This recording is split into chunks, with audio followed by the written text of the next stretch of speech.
Okay. We are live for live readings.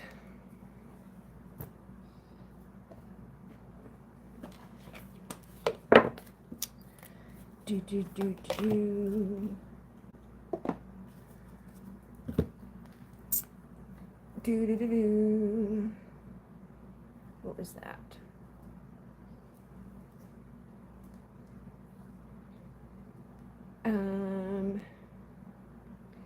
Comments on. Clickety click. I gotta switch this. Boop. Hello, we are here for live readings.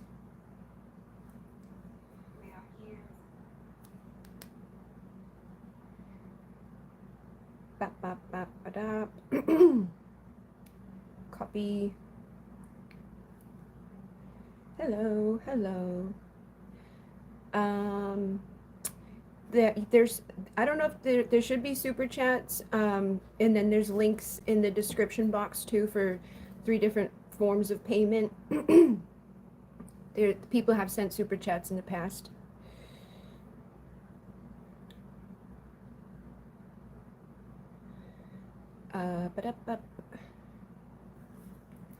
Let's see. Oops.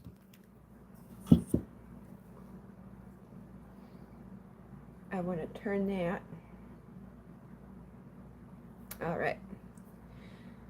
So here we go. Just gonna give a linky link to people's and let them know that this is happening for live. Nope. Live. Boop. All right. There we go. So yes, we're doing the little $5 readings, and if somebody wants just like a quick card, I do those for free.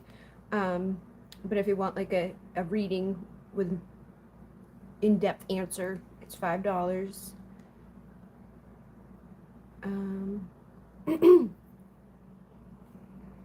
Let me click on this and see what's going on. Hey, don't do that.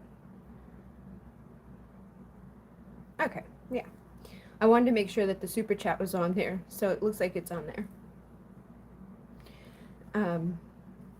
Your question threw me off. I was like, I don't know, maybe.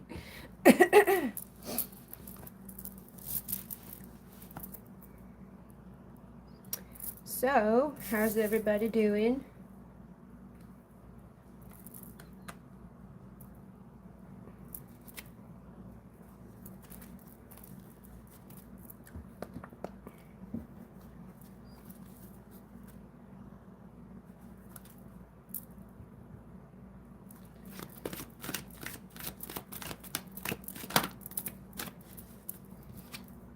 Get the Swan Queen.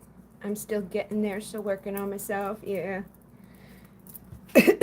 There's been a lot of different energies coming through. I've noticed, like, seems like something is shifting in the energies for people. This card just says transformation on it. It's the Swan Queen. Transformation, intuition, and patience. So remain patient, because I do feel like a big transformation is coming for people. Like, last night I did the reading for one of the Patreon readings, and the first card that came out was the Phoenix, like rising through the ashes, and then having a lot of energy surrounding basically like miracles, divine support, things like that coming in, letting go, trying to surrender, detach from any type of like expectancy of being hurt, manipulated, looks like false promises. I think a lot of people have dealt with people lying and manipulating or switching up on them.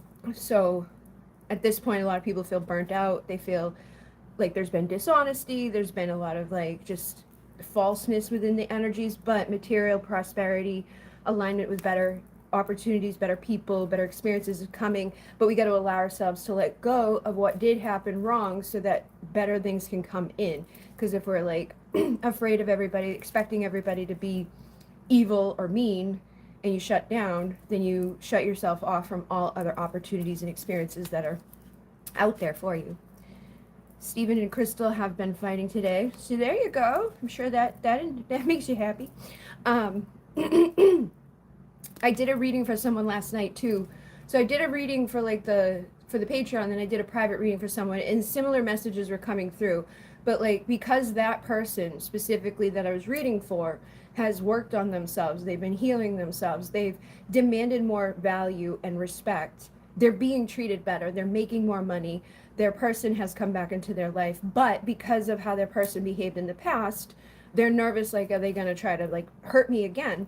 And I was like, they only can if you give them that permission, like you give people permission to treat you in a way that isn't good by allowing it. But then in the future, knowing who those people are, you get to decide, like, I know who they are or who they've been, so I'm not going to take it personally. Like it's not something I did when people betray me. But if you still feel connected to that person, you still want to give that person a chance, you can, with boundaries and respect. Like, and once they start giving you red flags or showing you that they're going back to old behaviors, we just let that go and open up the space for better people. But like the whole theme was like this person's like aligned to become in more in their power. They're attracting like the divine union, they're attracting better prosperity, like connecting with their soul mission, their soul purpose. And by the end of the reading, it was like, yeah, it's okay, it's safe, like because you've evolved, you've leveled up. If you have a person that mirrors you, they're evolving and leveling up too. Hi Melissa, how are you? So yeah, sacred union was coming through a lot last night. Like that type of energy, people uniting with their sacred self, uniting with their power in many different ways, like with relationships, with business, with career, with their health, with their energy within, and taking time out to do like the work on themselves. Yes, I'm doing readings. There's the super chats and there's the links in the description. If people just want like one card, I pull one card. But yeah, doing readings. Just got out of work. What time is it where you live? Like, oh, you're over there. I was like, what? How's it always? It seems like you get out of work at like midnight, but you live 3 hours behind us. It's 8 p.m. here, so it's 5 p.m. there. For me, I'm like, when you're like, I'm just getting out of work, I'm on the fucking subway, it's like 9 p.m. and I'm like, what are you talking about? Like, that's a weird job, but you're there doing that.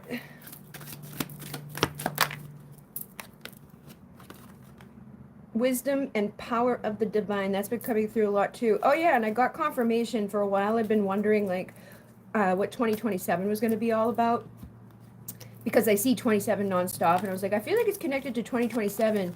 And I also felt like it was connected to the Pleiadian energy because the sevens connect to I'm saying that because I just saw 7. But the other night I saw a video from that guy Daryl that channels Bashar, and he was literally talking specifically about 2027 and how it's going to be like more of a connection, like open type of, like more people will be having contact. Like I regularly have contact. I'm regularly talking to fucking shit out there. Like I don't always tell other people or share it because, I feel like some people will think I'm crazy, but I've been having that since 2011, but by we started a cycle like 30 years ago, but 2027 is when more people will start seeing that on a regular basis. What new things should I explore and chase for 2025? Okay, and let's see. It was heavy today, I'm sorry. Starting to feel I should apply for a new job. Yeah, follow your gut. All right, so what should you explore and chase for in 2025? So we have the High Lord of Gratitude and Service, and it says selflessness, humility, and conscious action. And like this was coming through a lot last night too, where it's like aligning more with your mission, your purpose, in that way of giving service. And when we give, we receive. And when we because like a lot of people want to do things or they want to give stuff, but we get nervous about like the reciprocal things, or being undervalued, or not making enough money, or not having enough resources. But when we go into that selfless giving, the universe gives back to us. So I feel like the universe is pushing you to focus on gratitude for 2025 and to focus on selflessly giving of yourself, because that's going to bring in a lot of abundance and prosperity for you. It's going to help you because you're going to be taking conscious action. Like trust your gut more, trust spirit. Like I was just saying, like I don't always share it when I'm talking to the spirits and stuff like that. That's a lack of trust in self too, or like that's, you know what I mean? So we need to trust ourselves and not worry so much about the perceptions of others outside of ourselves, and continue to work in that space of just giving without expectation, because you're going to receive a lot. And this came through on the bottom of the deck, which again, I was just saying to everybody, this would come through a lot. And it's number 27, synchronicity with what I was just saying, is it says partnership and romance, but this is also partnership with your career, partnership with your purpose, partnership with who you are supposed to be.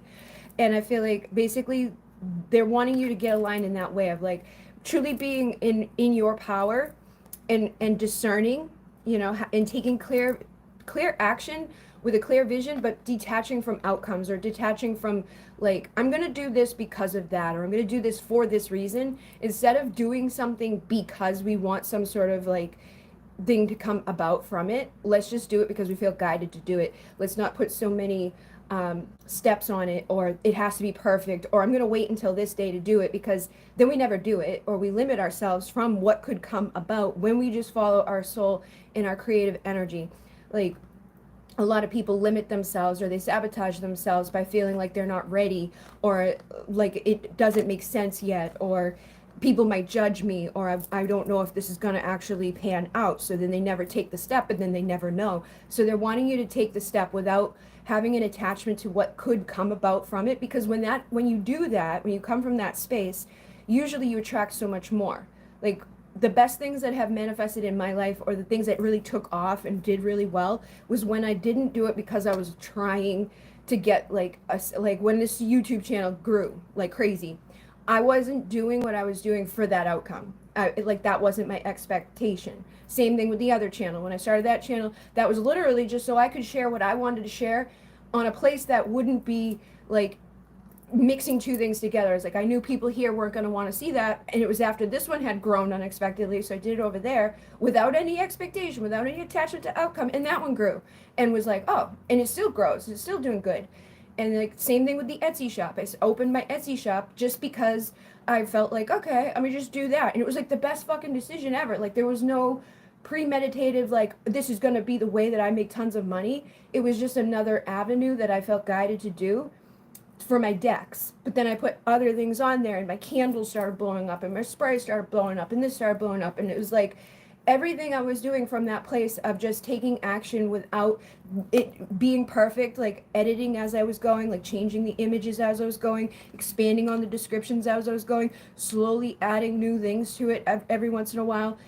We can take that approach in all that we do. You know, like, you don't have to know exactly what you're doing or where you're going to start taking action today that will lead you to where you're truly meant to be, with the people and the opportunities, as long as you are in that place of selflessness and without the attachment to like why you're doing it, or like those motives. Because when we go after something like, I want to be rich, or I want to have money, or I want to like be successful, a lot of times we block ourselves because of unconscious beliefs and things that are under the surface, and then we get like kind of like nervous, and we stall, and we hold ourselves back. So they're wanting you to just take authentic action towards your purpose, whatever that may be, however that manifests inside of you, and allow for inspiration to come about in any way that feels aligned for you. And you have the free will to do that, and there will be angelic support aligning with you to help you with that energy. But yeah, generosity and receiving. So the more that you're generous with yourself and your wisdom and your energy and just taking action, the more receiving you will be doing, the more gifts you'll be having come to you. But if you hold back, if you withhold the inspiration inside of you, don't share what you're feeling guided to share, you don't take the action that you feel like you're being guided to take, then you won't receive as much. But there is a huge paradigm shift coming for you. And it's probably going to be surprising and shocking, because it's like, it's going to be unexpected. So come from that place of expecting the unexpected, trusting that the angelic support and help is there around you. And don't try to come from that place of survival instinct, because that's a very low vibrational instinctive place. It's like the base chakra of like, I need to eat, I need to survive. You will be provided for in all the ways that you need. Sometimes it may not even be money, but you will get what you need when you come from a place of just giving without expectation.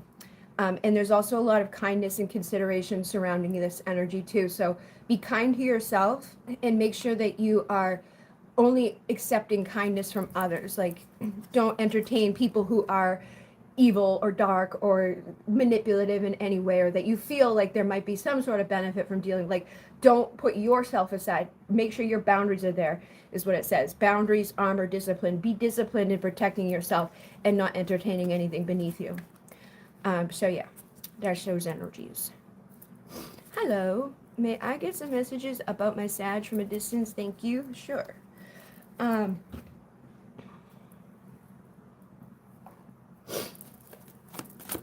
So for those that are coming in, if you want to do longer readings, it's there's donation links in the description box.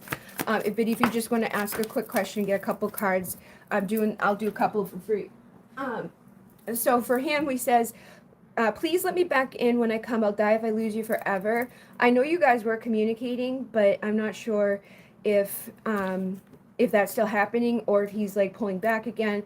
Like Mercury retrograde was happening, and good, don't entertain the evil people. That's not fun. When Mercury retrograde happens, a lot of times it opens up the doors for people from the past to come back. But then Mercury retrograde ends, we have Mars retrograde, which leads to breakups and things like that, and confusion and chaos and things falling apart. But him coming back around and talking to you in that time may indicate that there's some sort of cycle that you're giving the opportunity to break. And I feel like he's almost aware of this. Like, he doesn't want that cycle to keep repeating. He doesn't want to lose you forever. And the reason I come and go is because I can't stay away, but I'm not ready to give you all I know you deserve, so I run. So, like, again, you're both working on this energy. And this is what I was seeing from that reading I did last night. It was like, because that girl worked on her power, her self-respect, her boundaries, her, like, how she demands to be treated, and even just, like, how she is at work, like, now demanding to be paid in a comparable way. Her twin is back in her life, treating her with more respect and more kindness and showing up in different ways. And, like, things are working out for her in many different places, but there's still parts of a cycle that she's breaking. There's still parts of herself, like what I was just saying to the last girl, like, take action towards your dreams, take action towards your mission and your purpose. Don't stay at a job just because of financial, like, stuff, right? Like, we could stay there and use that for the base of our security, but we need to keep taking movements towards what we're actually aligned to be doing that feels good to us. It does not feel like work, but it can be lucrative and it can be abundant. But the more that you're stepping into your power across the board in all areas of your life, the easier it's going to be for you both to find your power and believe in yourselves and stay in a place where you're not coming and going all the time. I would ask when I get home. Okay. Thank you. You're welcome. Thank you for donating. Is Steven starting to fall in love with me day by day?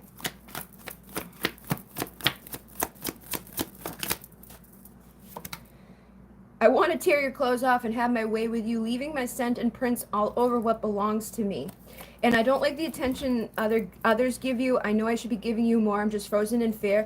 I feel like he's at a place where he wants to give you more attention. He wants to take things further, but he's also insecure.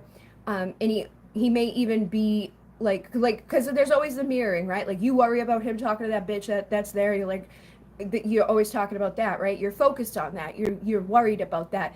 He's going to mirror that back and be worried about, like, who else is going to give you attention. I want to mark you as my territory, but I'm also too insecure to do it, or like to actually take that action and move forward.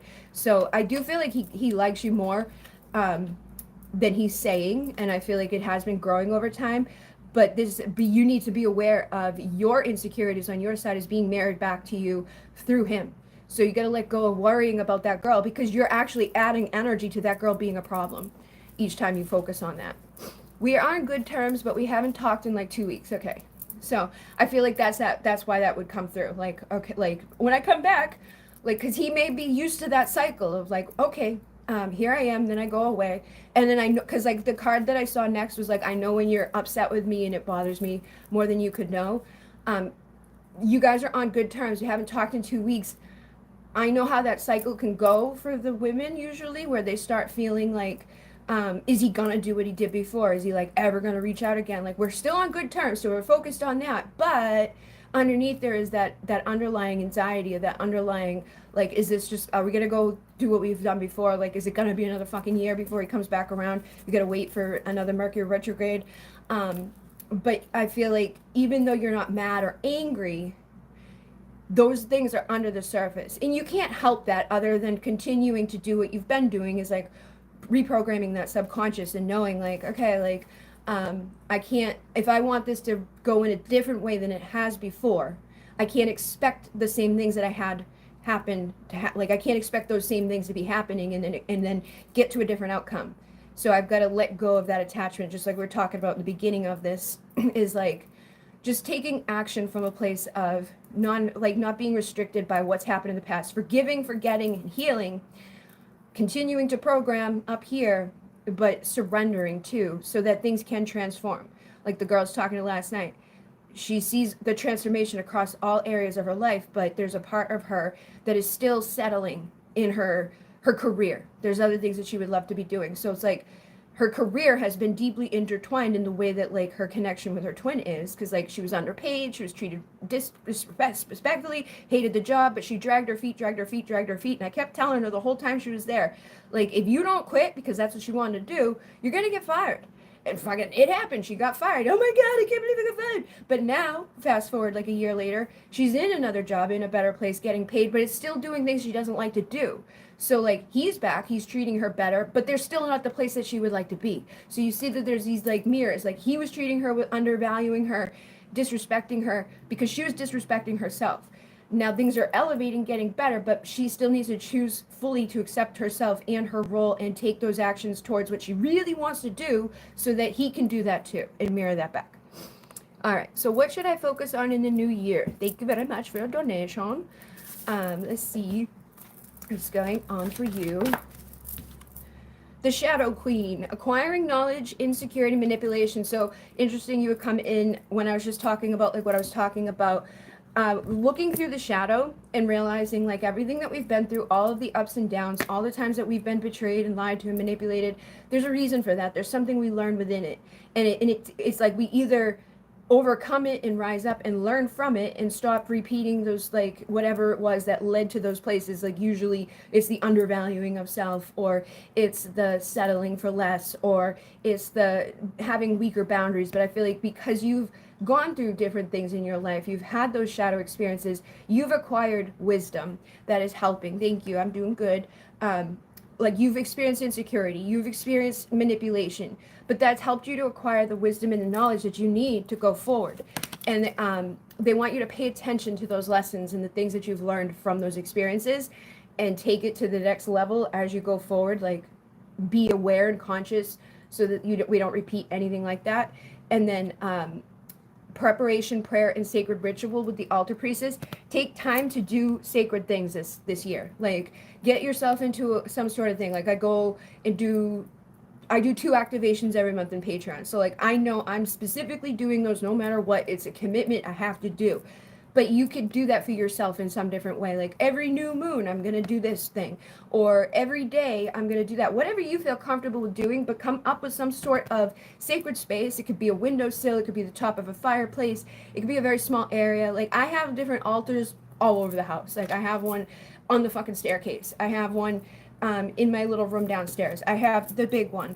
I have that one. But every bureau that I have basically returns into one, and they can be used for different reasons. I have one in the kitchen too. Create sacred space in your home and around you so that you can do things that are like ritualistic for yourself, that are going to help you to continue to prepare and pray and manifest better things into your life, and to acknowledge what you've been through, but also take the wisdom of that and apply it to acquiring a better outcome, higher wisdom, better aligned energies, material wealth, and prosperity. I feel like they want you to do things like working with the elements, like the fire, to transmute. Fire is the fastest way for us to work with things. So lighting a candle is very powerful. Like when we set our intention, look into the flame, that's going to bring those things in. Like, what is it that you're wanting to receive this year? Rather than being like, what should I focus on? Be like, what is it that I want? You know, like I've been struggling for the past couple of months, really, like trying to be like, what should I do? Right? Like wanting other people out there to let me know, like, what do you guys want me to do? What do you want me to do? Because because of the whole pressure of being a creator, right? Like, oh, nobody's going to watch it. Nobody's going to like it. Nobody's going to comment on it.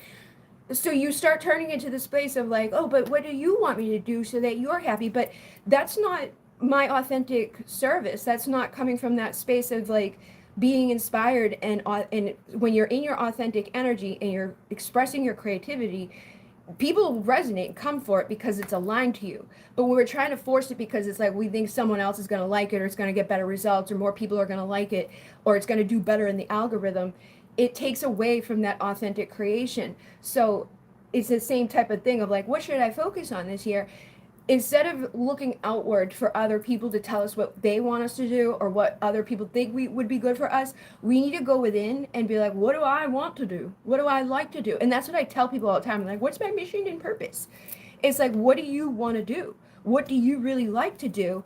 That is part of your mission and purpose, and it can change because we lived in this world of like, oh, you gotta decide on one thing, and that's the thing that you're gonna do for the rest of your life. Like you go to school, become a doctor, then you do the doctor thing for the end of time. But that's very limiting because people change and evolve. So what you might be doing in January for your ritual is going to be different in December. It's going to be different throughout the whole year.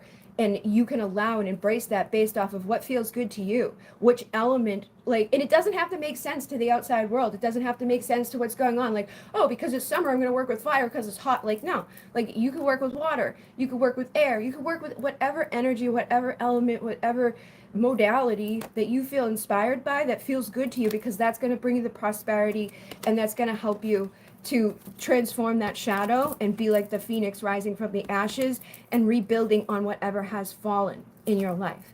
But that again has been a repetitive message that we've been receiving. People are going to be celebrating. People are going to be rising up. They're building themselves back up by letting go of the outside influence so much and allowing the authentic, because your highest vibration is authenticity. And when we hold ourselves back, or we don't speak our truth, or we allow other people to dictate, or we look for others, like, oh, how do they do a ritual?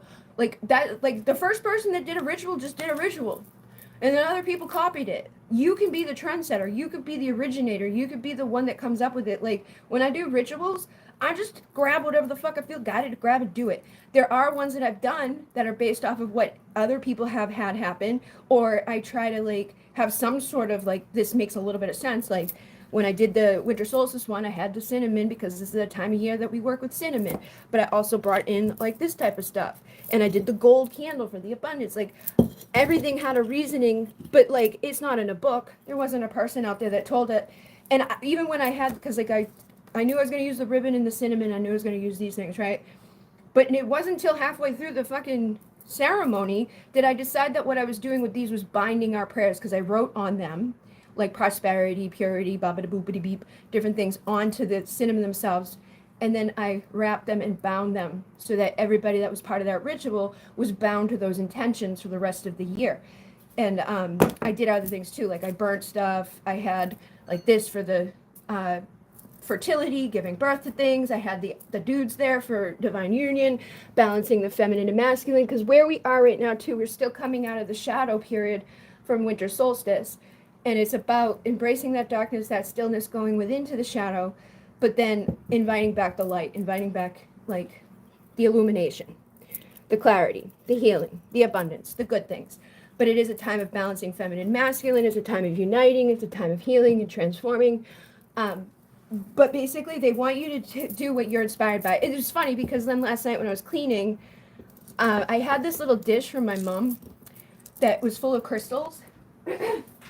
And I had never emptied it like the whole time I've had it. But it's fucking green on the bottom, and there was tons of crystals in it, but I pulled out all of the gold ones for some reason. I felt like I needed to put these up here. And that's a part of just doing what you feel guided to do. You know what I mean? Like there's a reason why I'm doing that. And where did I put it? In front of the gold thing. Like bringing in that energy of prosperity. Nobody else needs to have to know about it. Doesn't have to make sense to anybody, but there's a reason for it, and we just trust. So they're wanting you to trust what you're being guided to do and take action from that place creatively. There's a vastness of opportunities and things that are helpful for you. Thank you. Yeah, the ritual is in the Patreon. It's $11.11 a month. They get 2 new rituals every month, but it's also on my Etsy shop. I put that one out for $10.10. And it's like an hour long, and it takes you through the whole process, and did different stuff. And we did one on 12/12 too for the portal. That's also on my Etsy shop. But both of them, see, if you go to the Etsy shop, you buy both of them there, it costs you over $20.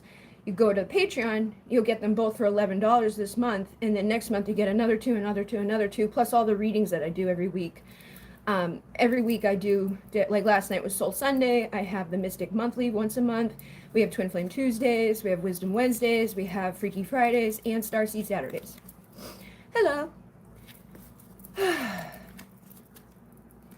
But yeah, everybody out there should be trusting themselves and being guided. Creativity keeps coming up a lot. I've been doing a lot of different things, like that neurographica stuff that I showed you. I was talking about. There's people who've manifested like $60,000 within a week of doing one of those neurographica things.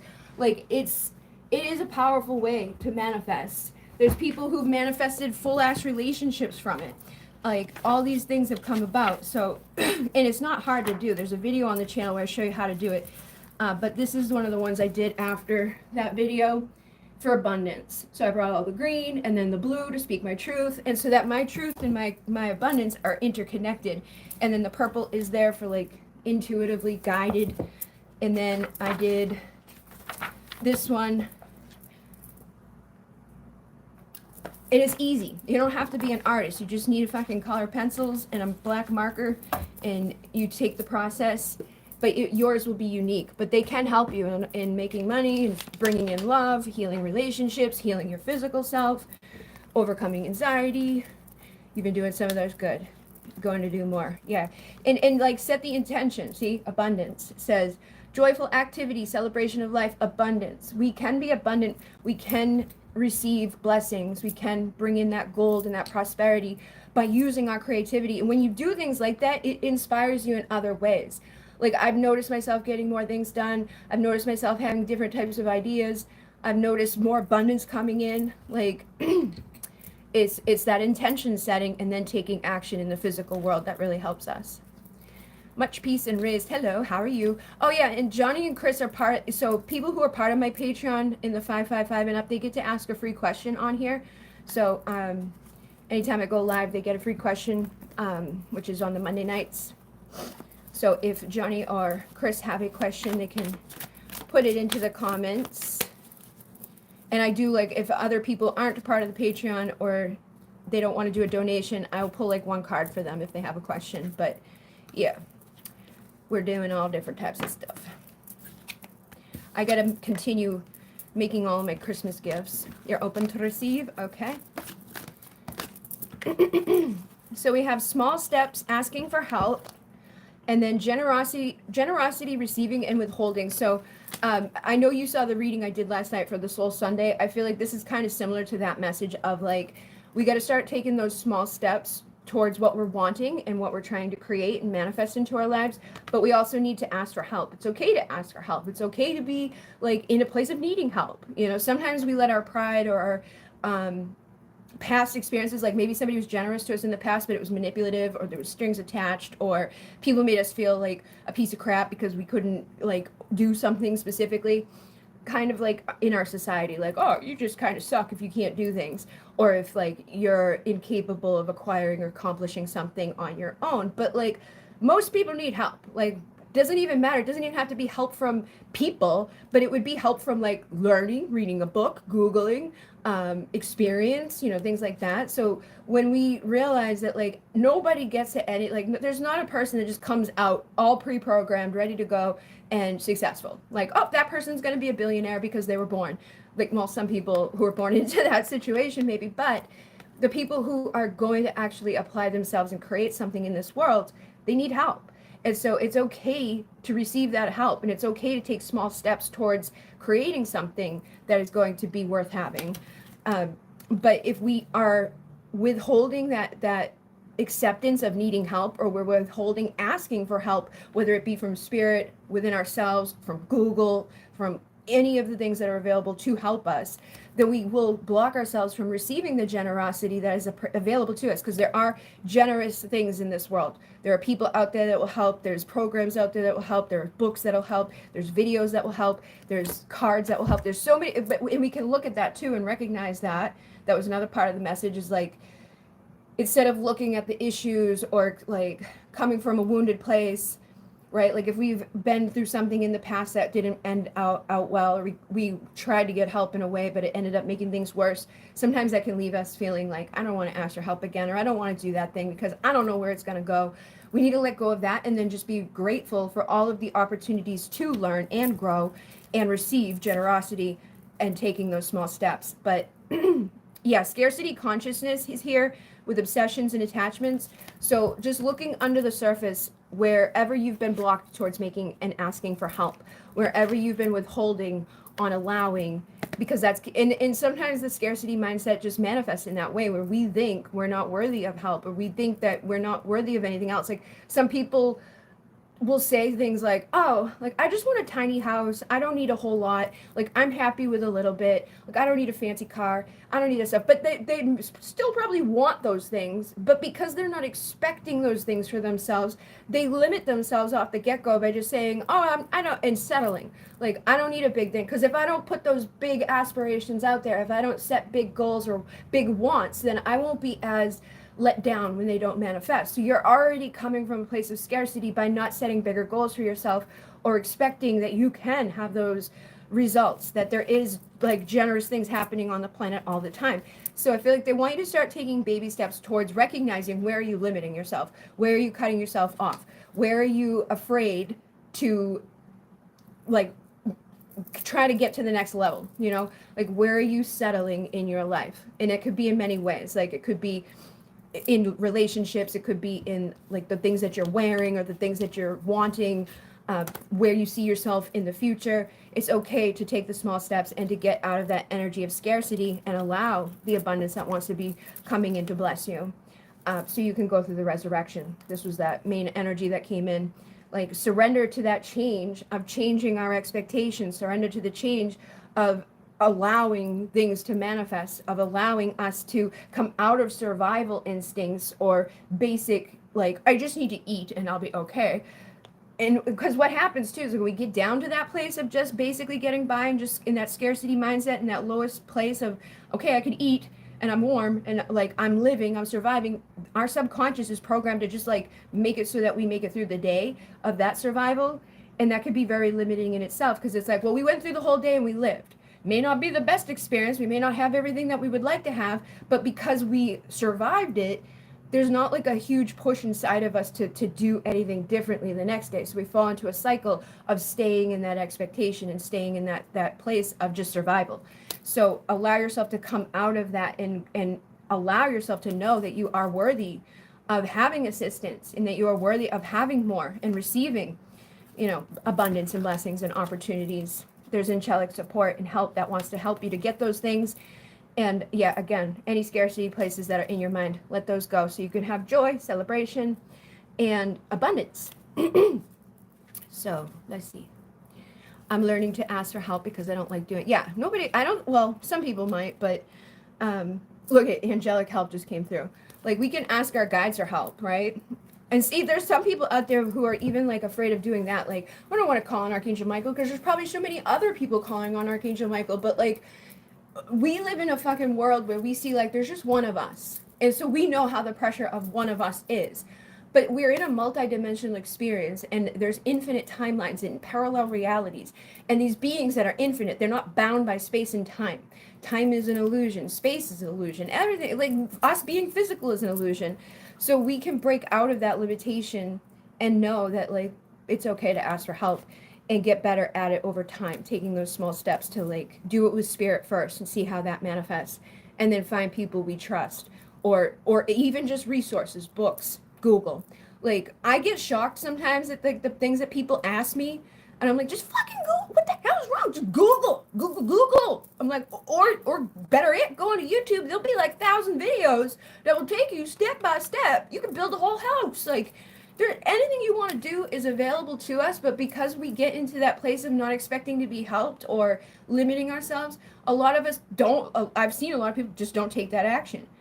Like, I built everything. I learned everything that I learned through Google and online. Like that was the biggest transformational thing in my life, was like having all of this information available. I was like, wow, like now I know how to build websites. Now I know about this. Now I know about that. And boop and boop. And anything that I did that I was applying myself to, I learned more about. Like I learned all the backsides of having a successful Etsy shop.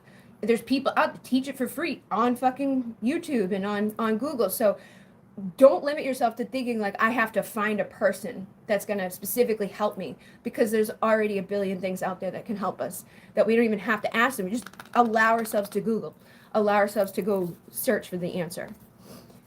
Let's see. Today was very productive. That's awesome sauce. I'm trying to learn that because I'm independent doesn't mean that I can't ask for help. Exactly. We are worthy of more. You are welcome, Johnny. I love asking my guides, but I have trouble asking people for help. Yeah, so ask your guides to help you to start asking other people for help. Or start doing what I just said. Like, you don't have to specifically ask a person for help. You can ask Google to give you the answers or the things or the resources that you're looking to get those answers on, and it will be through a person because they're the one that wrote it or are making that video, but you can perceive it in that way of like, I just asked for help and I'm allowing myself to receive it, so it gets easier over time to then take it to the physical world. Supercut, yeah, I like this one. I wear this one a lot. Thank you. It was my mom's. Has this and a zipper. Do you have a question, Chris? He's part of the Patreon, so they get free questions when I go live. The people in the $5.55 a month tier get to get a free question when I go live on Monday nights, and they get readings like almost like every other day in there. I'll do like Soul Sunday was yesterday, so not next Sunday, but the Sunday after will be another Soul Sunday. Twin Flame Tuesdays are every other Tuesday. Wisdom Wednesdays are every other Wednesday. Freaky Fridays are every other Friday. And Starseed Saturday every other Saturday. But I alternate them, so it's like this one's here, this one's here, this one's here, this one's here. And then there's other things in there too. But yeah, those are there. You're open to receive. Oh yeah, and people who sign up to the Patreon until the 25th, choose any of the tiers. It's 30% off for your first month right now for people to try it out. And there's like hundreds of readings in there at this point. Not hundreds, but there's over 100 posts up in there. Freaky Friday. Yeah. Well, I can do my freaky stuff now because like all these places out here, like I made all those decks, right? All my sexy decks. I can't really put them onto YouTube or Instagram without getting flagged, but I could put them on my Patreon. So there's Freaky Friday ones where I use the sexy decks.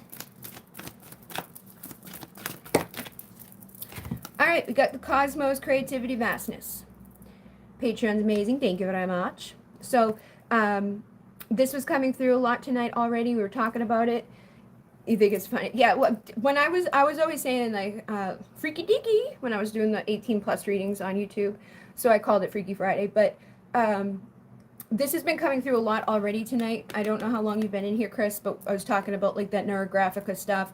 Other people I was talking to tonight, like, what should I do this year? Like, be creative. There's a vastness of things that are available to us. There's a vastness of mediums that are available to us. We also may need to like sometimes less is more too. Like, let's streamline and let's just like focus on one thing at a time because of that vastness that's available. Like sometimes that happens to me. I'm like, I could do this, I could do that.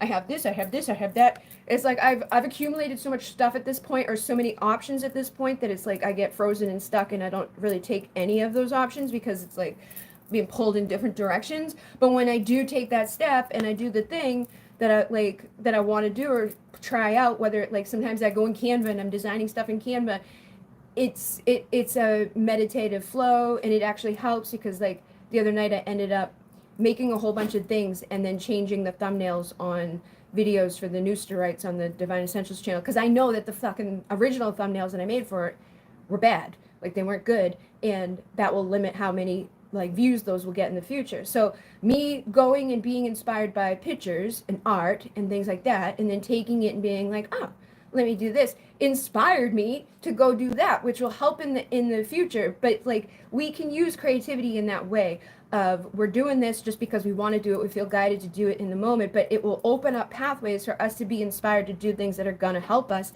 to expand.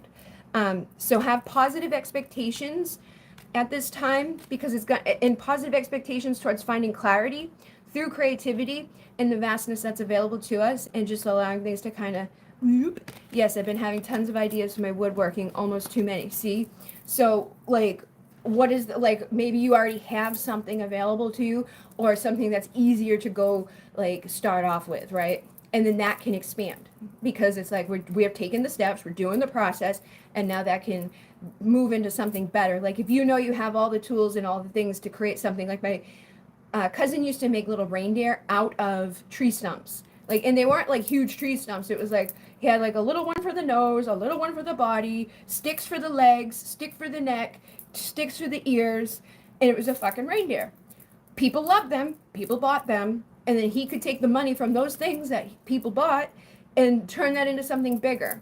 My brother does a lot of stuff too. Like he makes like workbenches or like other types of things. There's so many things, but there's some stuff that's very simple that's already available, like those fucking trees were like things that they were cutting down in the yard. It was already there. He already had a pile of that stuff to make those reindeers that turned into a lucrative thing for him because he was being creative and like, oh, let me turn that into this. Put a little bow on it. It's a reindeer. But you can do that too, okay? So anywhere that you're finding inner conflict, it's time to make a conscious choice and allow yourself to see what you want to do and know that it's going to help you to acquire the knowledge that you need to come out of that time of shadow or like not really getting anything moving because you're just kind of like, I don't know, there's too many decisions. We're going to make a conscious choice to just take that step that makes the most sense right now in this moment. Like, I don't have to wait. I don't like, sometimes you're like, I'm going to do that, but first I need this, or first I want to do that, or I'm going to wait until this, or like when it's a little bit warmer outside, like what's the thing that you can do in the house because it's already warm in the house, you know? Or what's the thing that you don't have to get another tool for to accomplish today? Let's just start getting prepared and taking that action and maybe turn it even into like a type of ritual for yourself. Like make it set aside time every week. That's the thing. When we are left to our own devices, like we don't have to be to work on at Monday at this time. Sometimes the things never come about because we never set that time or we never actually feel the pressure to start. So make yourself some sort of thing that's like, I'm going to do this thing every week at this time. And I'm going to commit to it because then you'll have the effect of that cause of being in that creative energy. So trust the divine intelligence, trust the synchronicity, like the fact that you're having all that stuff happening. I'm bringing out these cards. That's synchronicity. That's the divine intelligence letting you know that that's something you need to be starting to do, and you're already prepared. You already have the things that you need. I start with what's already at the disposal. You're going to have everything come together for you. So, yeah, basically, pay attention to that and start setting aside specific time that you're going to do it. And I mean, you don't have to be like a stickler with it, but even people who write books, they say that. Like, if you want to write a book, you have to fucking start writing the book, and you got to do it every single day, or you got to have set time that you're going to be doing it at. Like, some people who write a book are like, okay, every day I'm going to do this at this time for this many hours. Even if I can't think of anything to write or I'm experiencing writer's block or whatever, they sit down and force themselves to be committed to it. Otherwise, it'll never get done. But that's the type of thing that we need to kind of apply to ourselves when we are doing something in our own way. Lately, I've been drawing Victorian fairies. Did you like the picture I sent you on Instagram? Did I see it? I think I saw it. I think I let you know I like it. I just got creativity again. I think that I think it was the one that I saw. For me, it kind of felt like in my head, I felt like steampunk, but I think I saw it and told you I liked it. And then thank you so much. I need to get back into a routine, be it planning or actual execution. Yes. Sometimes that's the best thing to do is just get the routine. And it is hard to have a routine when it's like nobody's paying you for that routine yet, but you can know that there will be benefits in the future of doing it. Like if I do sit down and I make these things, I could be bringing in extra money. Like I can be feeling inspired and opening up because that's channeling, right? When we're doing art, when we're writing poetry, when we're drawing, we are channeling. And a lot of times people will get inspiration that's going to help them with that abundance. It's going to help them to reap what they sow because you're doing something that's beautiful and inspired and creative. I've been like all excited about the Neurographica stuff, and I can't stop doing it now that I started it. I'm like, and I'm happy because so many times I get these types of books and then they just sit there empty because I don't know what I want to put in them. But I've already like committed and continued to be doing it since the first one. I did this one too, but I didn't show you guys. Like, you don't have to love every single thing you create either. You can just continue to create. Like the first one I did on the channel with you guys, it's not like the best one ever. So I was like, okay, I want to make a better one. I also did this thing with just circles, but it's like, it gives you time to be in a meditative place. I did this thing as well. I do not like it. but it was like connecting with Syrian energy. I feel like when you just sit down and do it, you'll be happy that you did it. And you feel better about yourself, and other types of things can come in to continue to inspire you.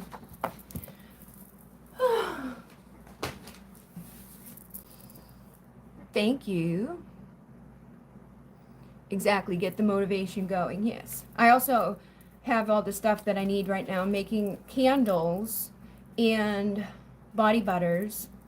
It's like, I always forget that like Christmas is coming. Oh no, I don't know. I don't have any money to buy gifts, right?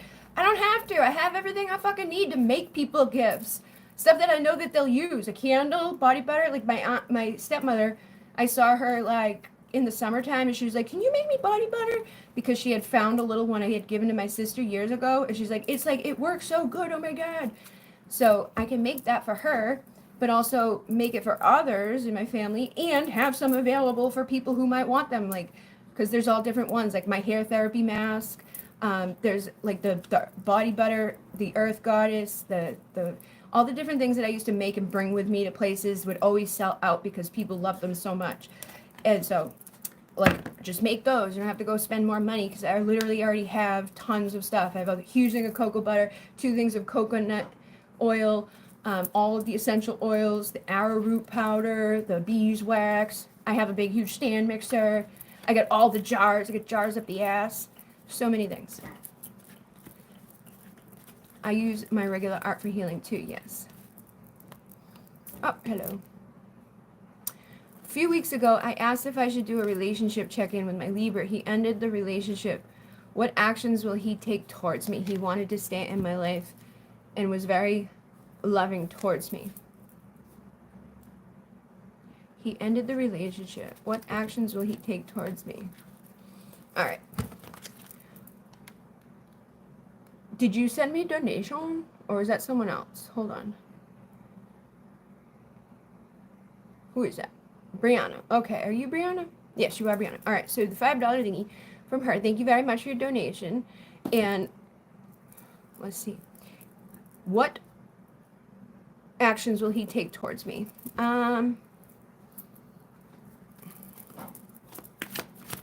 He wanted to stay in my life and was very loving towards me. Okay, so we get the star that just came through and the Queen of Pentacles. I do think that this person sees a lot of value in you. I feel like you may even be like a wish come true to them. What I'm kind of picking up is that they may need to work on themselves a little bit more and feeling like they are worthy of you. But I do feel like they want to treat you better, like they want to elevate you, or they already kind of see you as above them. So when it comes to like what steps that they're going to take, yeah, I feel like they're working on themselves and working on how they are, like the way that they would approach you or the way that they could treat you. They may feel like they need to get themselves into a better position, or that they need to get more money, or that they need to have a better, like, you know, home or something within them that I feel like feels insecure or less than when they look at you. Because the Queen of Pentacles is very valuable. She's very abundant. She's got all of these blessings. She's grounded. She's stable. He texted me the same day, but I didn't respond back. The same day that you guys broke up. He ended the see, I feel like he may be ending that relationship because he is kind of feeling like less than, you know, like you are beautiful, you're high up there. I feel like he's almost intimidated, or feels like there's something he needs to go work on in order to be able to match you or meet you where you are. And some people do that because like being around someone just makes them feel insecure. It makes them feel like oh, I'm a piece of crap, or I'm burdened by the intensity of how I feel about you, or how I'm comparing myself to you. So I feel like it kind of just made him feel like icky about himself, not about you, but just like there's something I'm lacking. Like I'm not good enough for you. I don't deserve you.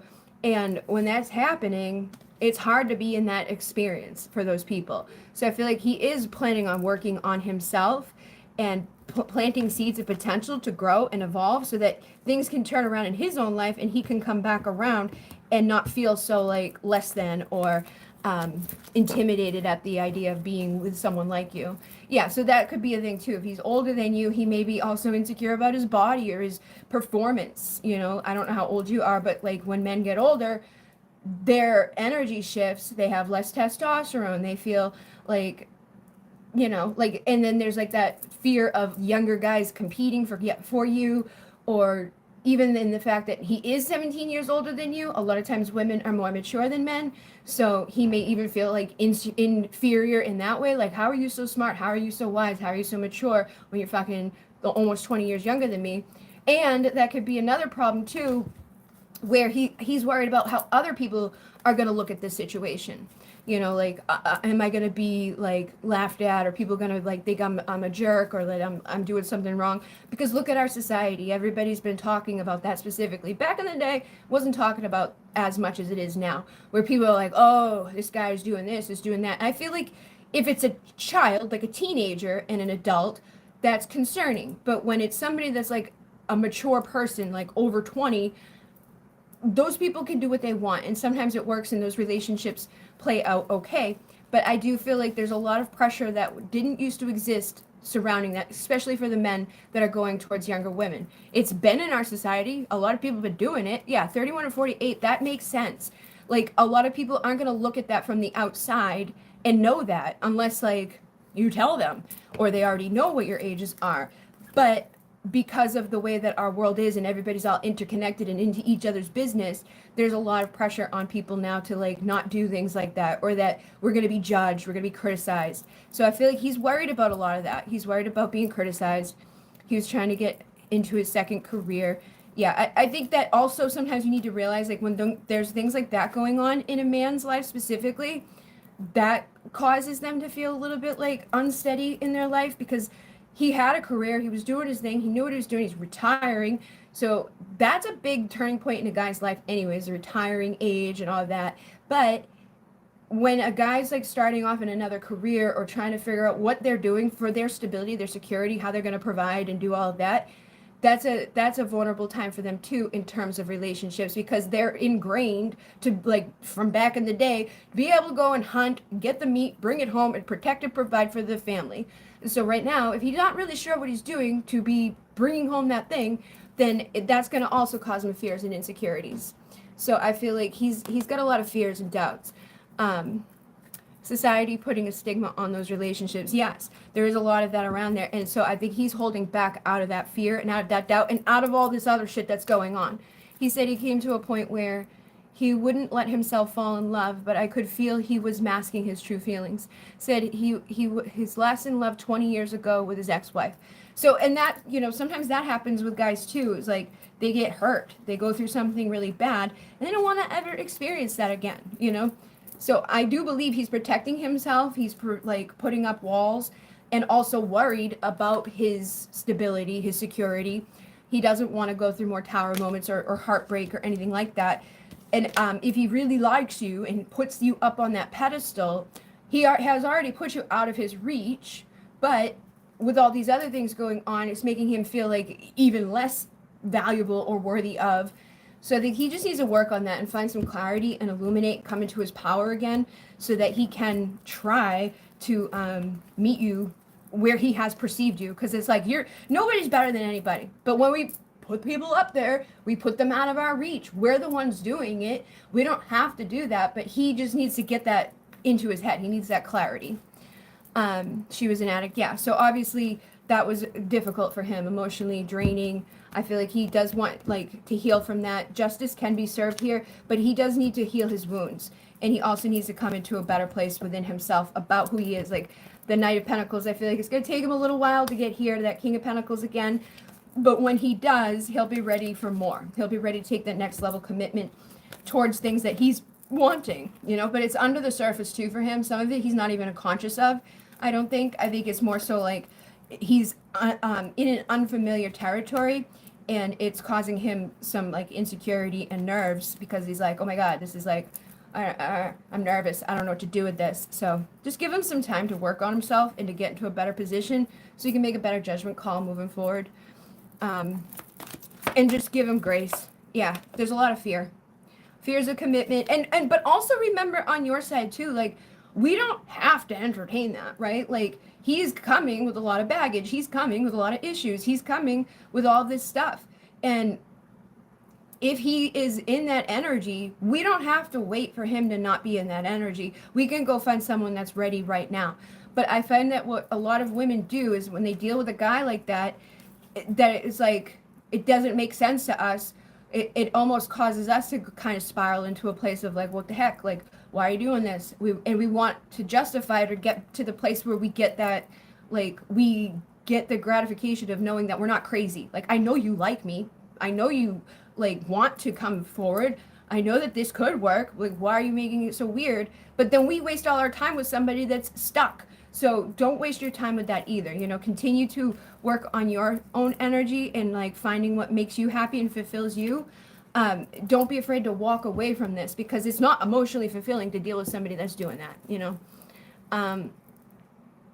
We got along so great. It was 10 months together. I didn't beg to stay in his life. Yeah. And I just kept on with my move. I was moving into my own apartment that same week. Yeah. So just keep doing that, because the more you work on yourself and the more you are lifting yourself up, the better it's going to be for you, to get to the better places and to attract in better experiences, whether that's going to be from him or someone else. But I do see him having a lot of fears and a lot of burdens and just a lot of bullshit he needs to shift in his mind. But I think the best step for you is to do what you've been doing. Just keep being single, sexy, confident, independent, and open to someone that can meet you there and not like drag you down or be in this place of anxiety or, you know, blocking what could be, you know.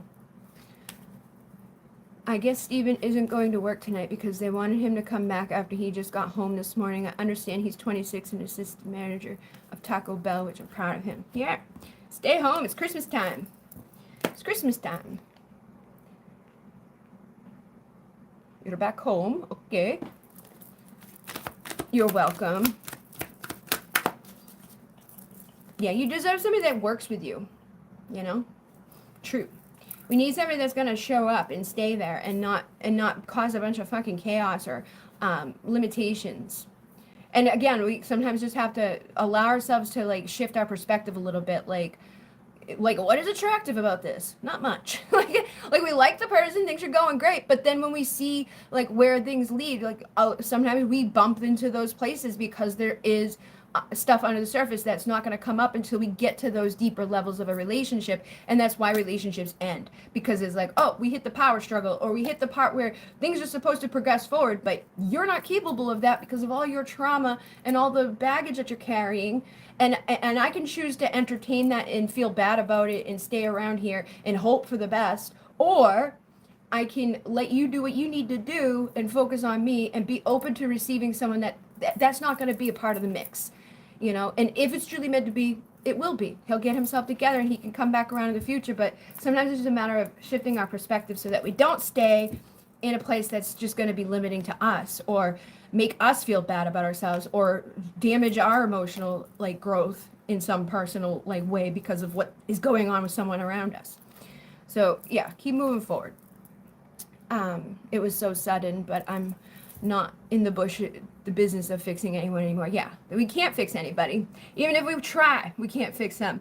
Only thing we can do is mess our own life up by trying to be the savior or like, oh, but it's okay. Like, you're doing the bare minimum. You're telling me that you can't provide or show up in any way emotionally, that you're not ready for this, you don't want it, but like, it's almost like we're like lying to ourselves too. So we just got to keep moving forward and not try too hard with those types of experiences. It's like you're not abandoning anybody or doing anything wrong by listening to what they're telling you, hoping that they can move through it, but continuing not to stay in a place that's a mess, right? So just a messy experience is most likely just going to cause more anxiety and issues in the future. So we got to cut it out and also kind of look at it in a logical way instead of from an emotional place, because when emotions are mixed in, it can be difficult to let go. But obviously, it's not the most fulfilling emotional high to be with someone that's like that. He does talk a little with me in the kitchen and jokes with me too. That's good. I'm worth more than that. Exactly. You're the Queen of Wands. You're sexy. You're passionate. You're inspired. You're creative. You are a star. Like, he sees who you are. And that's also intimidating to him. So like, if you can't handle me and you're gonna fumble me, then I'm not gonna wait around for you to get to a place where like I'm gonna find someone that can handle this and acknowledge that, yeah, I am a catch, but like that doesn't make him beneath you. You don't have to see him in that way. I don't think you do, but he sees that, and that's his own issue. That's his own problem. We can't help someone to find the strength to be like, oh, I am worthy of this, or it wouldn't be here. Like, I can have good things. Like, I don't have to let society get into my head. I don't have to let what fucking happened 20 years ago prevent me from ever loving someone else or projecting those fears onto you because of what happened there. Or inevitably, I feel too, is like because he went through those shit situations, there's lingering trauma and beliefs that are up in there that's like, you're too good to be true. You're either going to end up doing what someone else has already done to me, or I'm just not adequate for you because I'm so wounded and because of what I've been through. Like, he's living in his victimhood and he's living in limitation and he needs the strength to not do that. But we can't push anybody out of that. We can hold space for them and hope for them to get better and see better, but we can't fight their fears for them or change how they see us. We can only remain in our value and not settle or devalue ourselves by continuing to entertain something that is clearly showing us like isn't up to par. And he's even being open about it and being like, I'm just not where I could be at this point. Like, you know, I'm sure there's other stuff too that he's holding back within, is not even conscious of, but he's made it clear that it's kind of an issue.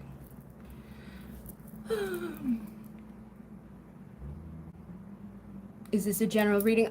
This was for the girl that is commenting right now, but I find that when people come into these, and whether I'm doing it specifically for one person or all, usually the messages resonate for anybody that kind of finds themselves in here. But I do have an offer tonight. Like, if somebody wants just a couple of cards for free, I'll pull cards. But if you want like me to answer a question for you more in depth, like I just did for her, you could do a $5 donation with the links in the description. And that's basically what I'm doing. He was projecting some victim story. Yeah, definitely. And that's just what happens. It's like, I feel bad. It sucks because like as an empath, you feel bad for those people. And I'm sure after 10 months, you have a connection with this person. So it's like, you don't want to just give up on them. You don't want to just let go of what was. But by not doing so, we let go of like what it is that we truly deserve and what we are capable of having, because we're not the one in that place. We're not the one that's carrying all that stuff, you know. So be patient to go through your transformation and know that something better is on its way, and trust your intuition on what you feel guided to do when it comes to all of that. Melissa, did you have a question? I think she said she was here.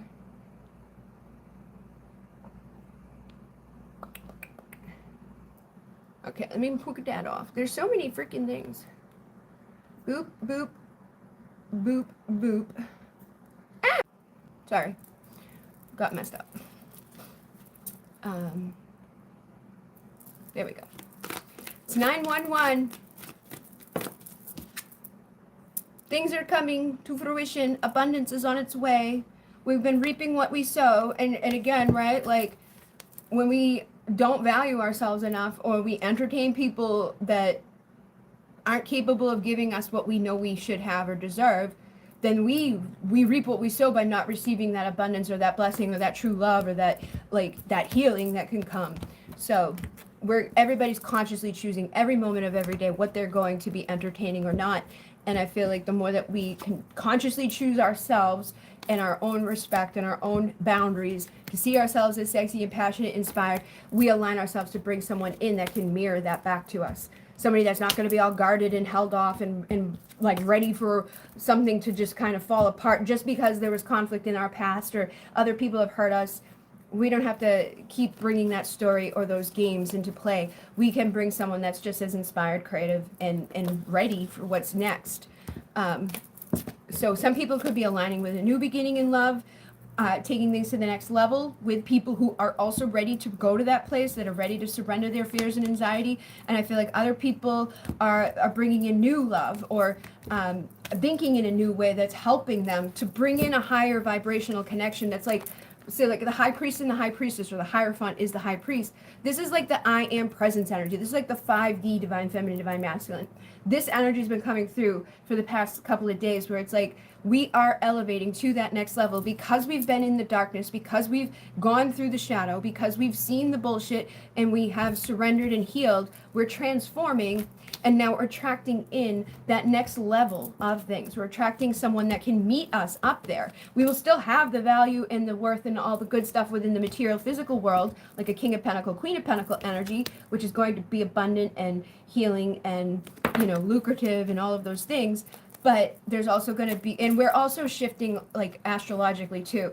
So there's going to be a more emphasis on like that spiritual level of things, ready to truly have a partnership that is capable of bringing forth abundance and prosperity, love, transformation, allowing both people to be in their divine roles, completely in their feminine or completely in their masculine, activating each other to those energies that they're meant to be. Because a lot of us have been out of those energies. A lot of women had to be the masculine for themselves, to provide for themselves, to protect themselves, you know, because of the way this world has been.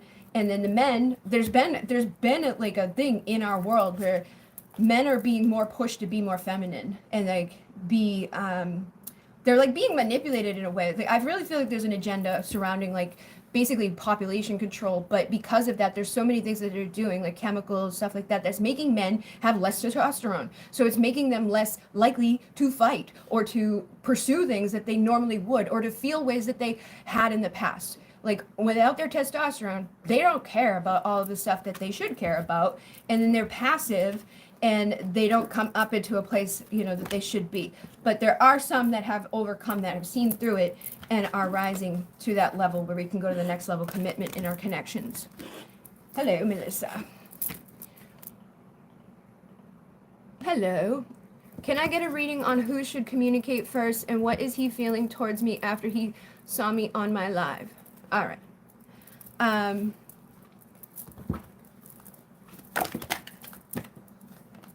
So we have fruition of, this card just came out again. This is, I was just had this here. And so things that I was just saying prior to this may also be kind of like appropriate for you to pay attention to within what's going on, where we're going in the next level.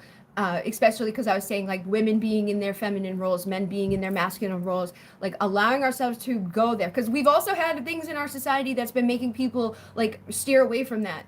Like the government literally put a whole emphasis on like women, so that when women wanted to vote, women wanted to have their own stuff, things like that, it's okay to do. But there was an underlying agenda of getting that to happen so that they could tax women. Women should go to work, but so we could tax them. Like, so now we're taking them out of their home, we're putting them to work, they're not around their kids. Now we can indoctrinate their kids even more because their kids aren't with them, they're busy at work. And so there's this thing where it's like pushing women to be independent, to take care of themselves. Don't need no man, I don't need no man. And it's like conditioned into women, but at our basic instinct, in our energy, like deep down in your core, you do want a partner, you do want a divine connection, you do want somebody that can support you and like be the yin to the yang. But because we've been in this society with all of this stuff that's been going on, there's imbalances, it's unfair. There's so many people who don't know how to act or how to be in the right energy for things to get to this place, because of the societal stuff and because of our fears and our doubts, because of the things that they're adding, the chemicals they're spraying, the food that we're eating, all of it is intertwined. But when you're asking like who should reach out first, you kind of already know within inside of yourself, like who's the feminine, who's the masculine, who should and who shouldn't, you know. And I know you have been, and it's like in the twin flame world, right? A lot of people, I've seen a lot of readers be like, oh, you might have like reversed roles, and a lot of us consider that. We think, oh, like maybe I'm the divine masculine, he's the divine feminine. That speaks to the fact of what I'm fucking saying is true, that the people in this world have been being pushed into those reverse roles. The men are losing their masculinity and the women are being forced to step into it. And it's an imbalance, and it's not how it's meant to be. But we can trust our intuition and go with the flow and heal that stuff, because like that's part of that agenda. Like, I don't want to have kids for my own reasons, but just because like they don't want us to keep making more kids doesn't mean that gives them the right to like manipulate an entire fucking world into being in an opposite way. And I feel like that's why a lot of people too are confused about how they feel about themselves. They don't know if they're a girl or a boy. They don't know if they like girls or boys. We are seeing this come about in a way that like I don't have any judgment on it, but I feel like there's underlying reasons for it. So there's a lot of karma. And like even in the Bible, they say like things are gonna be reversed at this time. Things are reversed. What should be this way is that way, and we're being manipulated and lied to on a regular basis. So we can't trust any of the stuff outside of us. We need to trust what's within us and what we're feeling guided to do, but without the anxiety informing us. Because I feel like your anxiety is going to tell you, I should reach out. Or your fears and your doubts, your insecurities, all those things are going to make you question, maybe I'm the masculine. Maybe, so I'll be the one that reaches out. I'll do that stuff. Like, and if we were truly in our divine energy, like we wouldn't want to embody that. We wouldn't be okay with that. We'd be like, no, let's heal that. Let's not just embrace it just so we can talk to him because we're in a place of anxiety and like wanting that to be the outcome. We're going to take that next level commitment to ourselves to balance things out and to see what's going on in this world that's wrong so we can fix it. But I feel like basically you already know, like you should allow him to be the one that reaches out to you right now. Allow this to progress as it's going to progress without pushing too hard. If it gets to the point where it's like nothing's been said and you want to open up the lines of communication, or you're feeling like you want to without the because like this is the thing that gets iffy with stuff, is like a lot of the feminines will come up with any old reason to want to reach out to this masculine that's already kind of in the place of that avoidant place, right? So I would like, if you are truly inspired through your intuition to tell this person something, you thought about them, you feel like you need to let them know something, you can do that. But make sure it's not coming from that place of, I just want to get to the outcome of having some sort of communication, because it will blow up in your face. It most likely will not go the way you want it to go. And it can lead to those tower moments because we're pushing in a way that's against what's naturally supposed to be occurring. There's a lot of illusions, there's a lot of things around us, there's a lot of burdens, and there's a lot of impatience when it comes to these things. So we keep breaking our own hearts by pushing against what we know to be right within ourselves. We need to embrace that place of balance and being open and receptive without anxious and in that place of sabotaging, because that's what's going to end up happening. If you want that just, fair, balanced outcome in the end, trust what you know from within. Keep working on being in your feminine energy and allow him, because like even like there's a lot of things subliminally that have come through too, like when you ask him like what thing he sees you as, like the sun energy. The sun energy is fucking masculine energy. The sun energy is literally divine masculine energy. And so I thought that was interesting. It's telling. He needs to come into that energy more. He needs to be able to do that so you guys can have stable union, so you can mirror each other in the correct way without those illusions. So yeah, I feel like basically he should be reaching out first at this time. But if it's like, if you are gonna do it without the attachment to the outcome of like, if I send a message, I'm doing that because I want to hear something back, don't do it. If you can send a message without the attachment of hearing something back or having a specific outcome of what you're going to hear back, then you can do that. But make sure you're not lying to yourself about it, because you will sabotage. Let's see. I think I was feeling that way because I didn't text him back, but I think it was my fear and anxiety. There's a lot of that. Our fears and anxieties are totally different from our intuition, but they can sometimes get mished and meshed. Like people feel, oh, my intuition's telling me this, but it's really just their anxiety. Anxiety will come from a fear place. It will come from a lack place. It will be manipulative. Your intuition is always going to feel good. It's always going to come from like a higher place. There's not some like motive behind it. There's not some reason why. It's like, it's just coming from a pure place. Let's see. I feel like more like DM, but I have to be the divine feminine more. And you also want to take off of like I have to be.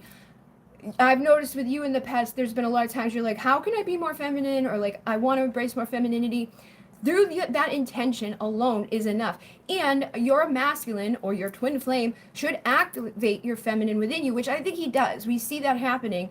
But because you are in a world that we're in where there's been a lot of confusion on purpose, it can be difficult to navigate. So again, let him activate the feminine within you without the anxiety aspect of it, without the fear part of it, without pushing forward. Let him be the one that's going to push it forward. Let him be the one that's logical. Let him be the one that's pursuing, providing, taking those next steps. All you need to do to be more feminine is be receptive and receiving and trusting your intuition and letting go of all of that outside noise and all of those fears and those doubts. Just be who you are and trust that you are a fucking woman. You are feminine. You are here for a reason. You know, like you got all the body parts. You're good. Like you have that essence within you. You're going on a journey for a reason, but the anxiety will sabotage that. Let's see. Doop-a-doop. I miss him, but I know I have to have boundaries as well. There are a lot of things I have to tell him, especially about his recent artwork. It was so beautiful and it made me emotional. He sees me as the sun. Yes, I commented on a post and said to him that he is the sun, and he replied with a bunch of hearts. See, so like that stuff is going well, right? Like we don't need to fuck that up. Things are going well. Like things that you've been telling me recently are going well. Like he's just like singy song voice on the phone with you. He's giving you hearts. Like things are progressing in a good way. Stop thinking. Like masculines are the ones with the logical stuff, right? They're the thinkers. You're the feelers. Allow yourself to just feel and go with the flow without trying to force things or to navigate it. We shouldn't, like the fact that you're asking like who should be the one to communicate first is too logical. It's too like we're coming from a place of like we're playing a chess game, and we need to let that go because that will sabotage things. Communication, relationships, things should just navigate and unfold naturally. There shouldn't, and again, that's our society. We got all these fucking people out here, all these experts out here, like, oh, well, if he reaches out to you, make sure that you're, like, there's people playing games with you. Oh, he took this long to respond to me. I'm going to take that long to respond to him. And it's not authentic. It's not coming from a healthy fucking place. It's not coming from good motivations. And, like, even, like, I need to have the boundary thing. Instead of boundaries, it's like you just need to have a little bit of like what you will put up with and what you won't put up with, and don't let the fact that we've labeled this guy twin flame take away from that. Like if he's not giving to you in the way that you feel like supported and happy about, then don't keep entertaining that, right? But also, we also need to look at ourselves too. Are we forcing things too quickly? Are we trying to make things happen in a way that isn't natural? Are we coming from a place of anxiety and insecurity, which a lot of the feminines, especially that come to this channel, have had that within them. And these guys activated even more within them because they're dealing with avoidant men. Avoidant men that don't come with much emotion. They're not moved in that way. It feels like it's like, oh, wow, they're so stoic and bop-a-da-boop. And it attracts you. And they get attracted to you because of your emotions and your ability to be in that energy. But you got to drop out of the head and into the heart, not overanalyze anything. And even like when I say like who should be we shouldn't be thinking about that. That shouldn't even be a question. So like if you're questioning, should I reach out or shouldn't I reach out? Don't reach out. If you're questioning like who should be the first one, it's not the right thing. Like there shouldn't be all these questions when it's a connection. Right? A connection should just unfold naturally. We don't have to have all these rules that are based out of anxiety. Let's just let it naturally flow. But in this moment, the energy that you're in, where you're like, kind of conflicted, tells me that we should just kind of give that space. But like, if I see his posts and I really like his art, I can communicate that I really like that art right there in that moment. You know, like we don't have to make it a big deal. We don't have to sit back, well, maybe I should message him or not. Should I tell him about it? Because that's when we come out of that pure moment of, I really like that art and it really speaks to me, to this place that sabotages it, treats it like a game and messes it up. And it's inauthentic, and it's going to close people off to you because it's inauthentic. You're not just truly communicating. You're analyzing and overthinking it, and you're sabotaging what could have just been a nice moment. So stop burdening yourself to that degree and just try to navigate from a place of the heart. I feel this too. I have to release control more. That is a lesson in life. Yes, like we can't control these things. We can't like take it and look at it like it's like, oh, like a tit for tat. That's where people sabotage stuff, is like they treat these relationships, or every action becomes so important, and we put all this emphasis on it, and then we come in an energy that just messes everything up because it's like we can't just be cool. But it's okay. It's like we're learning how to overcome that. Good. So like you already did tell him, so he knows. And his feelings towards me after he saw me on my live. He was in my live but left right away. I was trying to get him to go see his grandma because she's getting up in age. He'll, if he doesn't, I'm sure he'll end up regretting it in the end. So good for you to remind him. Sometimes people forget that people don't live forever. Yeah, so I do think he sees you, like, we know that he's been seeing you more, right? Talking to you more, and like, there's been a big shift in the energy. He sees your value and worth. I feel like that what the next step is for the best thing is for you to continue to do so, for you to see your value and worth. Like, what you're doing right now is a continuation of what we were just talking about. Like, should I reach out or shouldn't I reach out? If I do that, oh, I saw his art, maybe I should die. Boo, boo, boo, boo. Like, we're thinking about too much, right? He came into my life and he left right away. And I was reciting a poem. So it's like you're really breaking down every little thing that has happened and overanalyzing it. He came in and he left right away. What does that mean? Like, and I get it because I've done it, and a lot of us do. But you're too much in the head. He came in and he went out. Okay, like maybe he was embarrassed, or maybe he was like, oh no, or maybe he had something else to do. We don't know. But we can't apply what the reasoning is, and we shouldn't even really be trying to. Let's not attach too much on it, because a lot of times our insecurity will take over again, away from our intuition, right? Like, think about yourself, how sometimes we are. Like, if he was live and you clicked in, oh my God, I don't know, I don't want him to see that I'm watching him, you might click out real quick. That might be where he was at, right? We don't know that for sure. But sometimes what we'll do is we'll think that, and then we'll start going to the other place of like, well, maybe he just doesn't like me, or maybe I was boring to him, or he didn't like what I was doing, he didn't like the way that I looked. Start coming up with all this bullshit. We may not even consciously be thinking of it all, but it's like under that surface, we're analyzing it, picking it apart, and making things out of nothing. So yeah, don't do that to yourself, okay?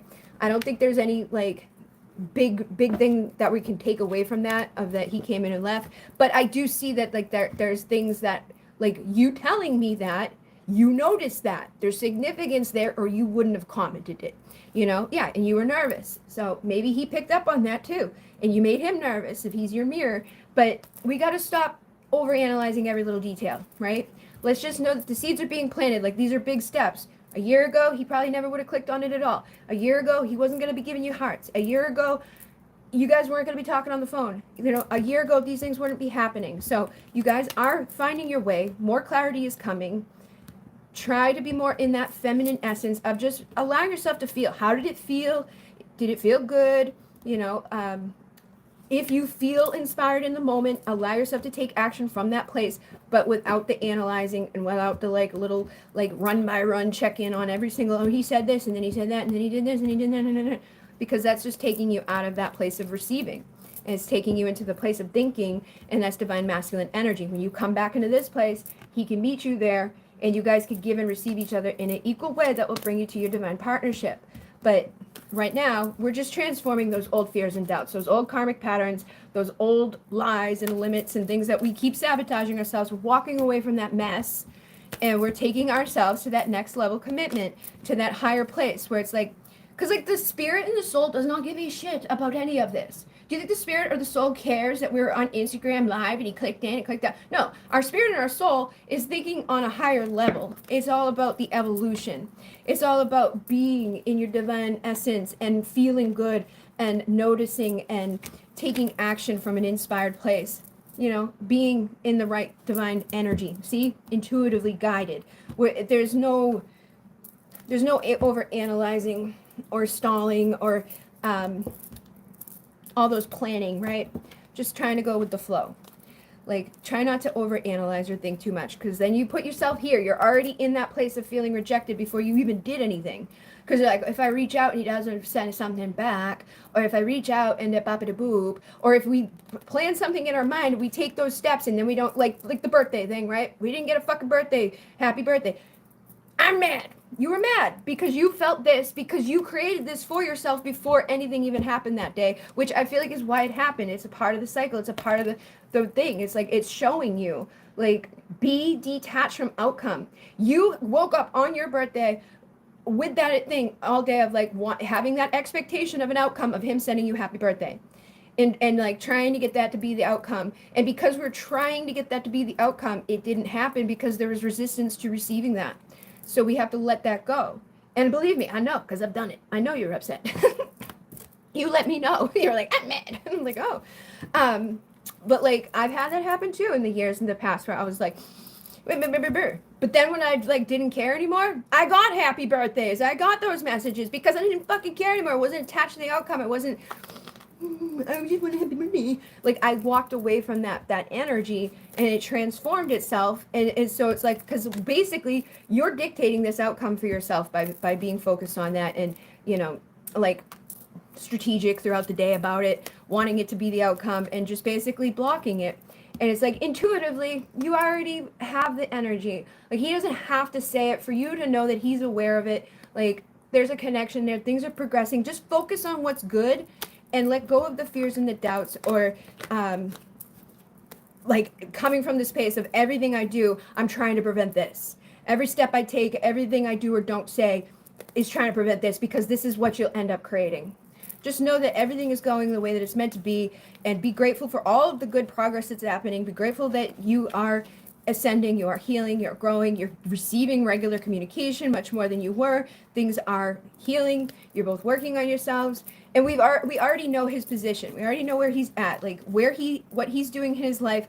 He's just not ready fully right now to give to you to the degree that you would like to have. But you guys are also at a distance. There's also other stuff at play. You're not in the most, like, neither one of you are ready to be married and settle down and all of that stuff. So it's like we have a journey to go on. We have some work to do, and it's in the physical and in the energetics and in the mind and all of that. So just be happy that you're doing it. Be grateful for the stuff that's happening along the way that is good, and know that more will continue to happen that way when we let go and just go with our emotions and stop beating ourselves up so much. See, going with the flow, letting go, is going to help you to have the natural movement and the natural progression in this connection. Just let it unfold the way that it would naturally unfold without us, because it's like imagine like you're playing a video game, right? And it's like you are trying to get to a certain outcome by like, okay, she's going to say this and he's going to say that, but like that's not how life is. We can't dictate what his little character guy's going to do. You can only do what you're meant to do, and try not to do it for a specific purpose or reasoning. Just let's see what happens. Let's just go with the flow. Let it happen naturally. There's been a huge shift. I get very much in my head. I was upset, yeah. And it was an space, yeah. He should know better. Was he inspired when he heard my poem? Well, did he hear it or did he click out? I feel like he probably clicked in so he could hear it and clicked out, but didn't fully click out, you know what I mean? It's like when you go onto Instagram, like if you're on Instagram, before you click on something, you don't hear the video. But once you click on it, you can hear the video, and then you can click off and continue to hear it. So he may have done that, right? Was he inspired by it? Maybe the knowing that he knew it was your birthday was the sign. Yeah, he did like a reading for her not too long ago where I think she had to give him her birthday. And it's like he knows about it. He may just not feel like it's appropriate, or maybe that's just not who he is. Like, think about it this way too. Like, I don't think he is as analytical or motivated step by step as like you are, right? So like in his world, if he's not regularly sending happy birthday to all of his friends or the people in his life, then he's probably not going to think to do that with you, right? But on your side, with that anxiety and wanting more communication, want this to progress, boop, boop, boop. Like I said, in the past, any excuse would be the excuse to reach out. Like, happy fucking Veterans Day. Like, just any old excuse is kind of like where you're at. On his side, he may not feel like he needs to verbalize that. He may not feel like that's something he needs to do at this moment because he is detached, right? And his intention is coming out of a detached place. He's not doing things with a motivation. He's not trying to like hurt you or whatever, because he's not in that place. Like he's got other stuff happening. I also feel like he also struggles with his insecurities and like being kind of pulled back and being in that avoidant way. So it's like he's not comfortable with that. And I don't think that's something he probably regularly does. But we don't have to overanalyze that or take it to mean anything negatively. I don't think he didn't reach out to you to hurt you. I just think that he was uncomfortable with it and not really thinking that that's something he does. Yeah, so we have insecurity. You're acquiring knowledge through going through these shadow times. And I'm sure if he knew that it bothered you that he didn't say happy, he'd be like, oh my God, I'm so sorry, happy birthday. But he doesn't know because you haven't gotten to that place where you can tell him that. But in the future, you might be able to, through communication. Like, it's not coming from a vindictive place or anything like that. I think it's just, he's just not comfortable in those ways, and things are going slowly. We gotta have patience and stillness, and no, you can't control the outcome, but authentic free will is where I feel like is the energies that you need to be walking from. Was he inspired? Yeah, I got the Queen of Light twice because I tried to ask that before and then didn't get to it, but it says enlightenment, illumination, celebration, and then reflection of non-judgment. So I do think he was inspired by it. I think it illuminated something, and it was kind of like a celebration of enlightenment, bringing in more of that higher wisdom, and then there's no judgment coming from him with it. So yeah, I think he did like it. He did say your birthday is coming up in the last month. See, so he already acknowledged it. His learning and remembering factoids about you specifically. He did hear it, I feel. Hi, Bridget. Hello. Are these paid readings? Yes. Some of the, she just sent in a $5 donation. Rick is part of my Patreon, so he gets to ask one for free. But if you would like to have like a in-depth answer to your question, you can send donations through the links in the description box.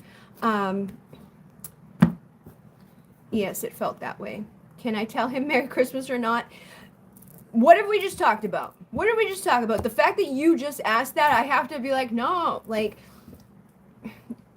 you don't need permission to do things, right? But the fact that you're asking those questions is telling me that the energy is kind of like, just let the universe guide you that day. If at some point some natural moment comes about that you can send him Merry Christmas, then sure. But like, if you're already thinking about it a couple of days before, it's not just like a in the moment flow of I'm just gonna say happy, like everything I just said. To ask that now is kind of like, I wouldn't do that. I would like, but if you really feel inspired to, if something in the middle of the day, like all of a sudden you get all these signs and synchronicities, do it, sure. But the fact that you're asking that, like, can I, is like, it just speaks to everything I just said in the message. So I listen to those messages again after this is over. When the live is posted again, listen to what I said and really think about what I'm saying. Like, you're approaching this in a way that's too logical, too masculine. It's attached to an outcome. And it's like, yes, you can send it. You can tell him that. Sure, you could. It's okay to do. But the energy that's attached to it, because of all of the stuff that we're seeing here, it's not the best energy. We want to transmute that energy. We don't want to be coming from that place of like doubt, because you're not going to get the outcome that you want. You're wanting to say Merry Christmas so he can say it back, and maybe we'll have a little conversation and like things will continue to progress. But like, things are already progressing. We don't have to push things or not. Like, we can just let things naturally flow.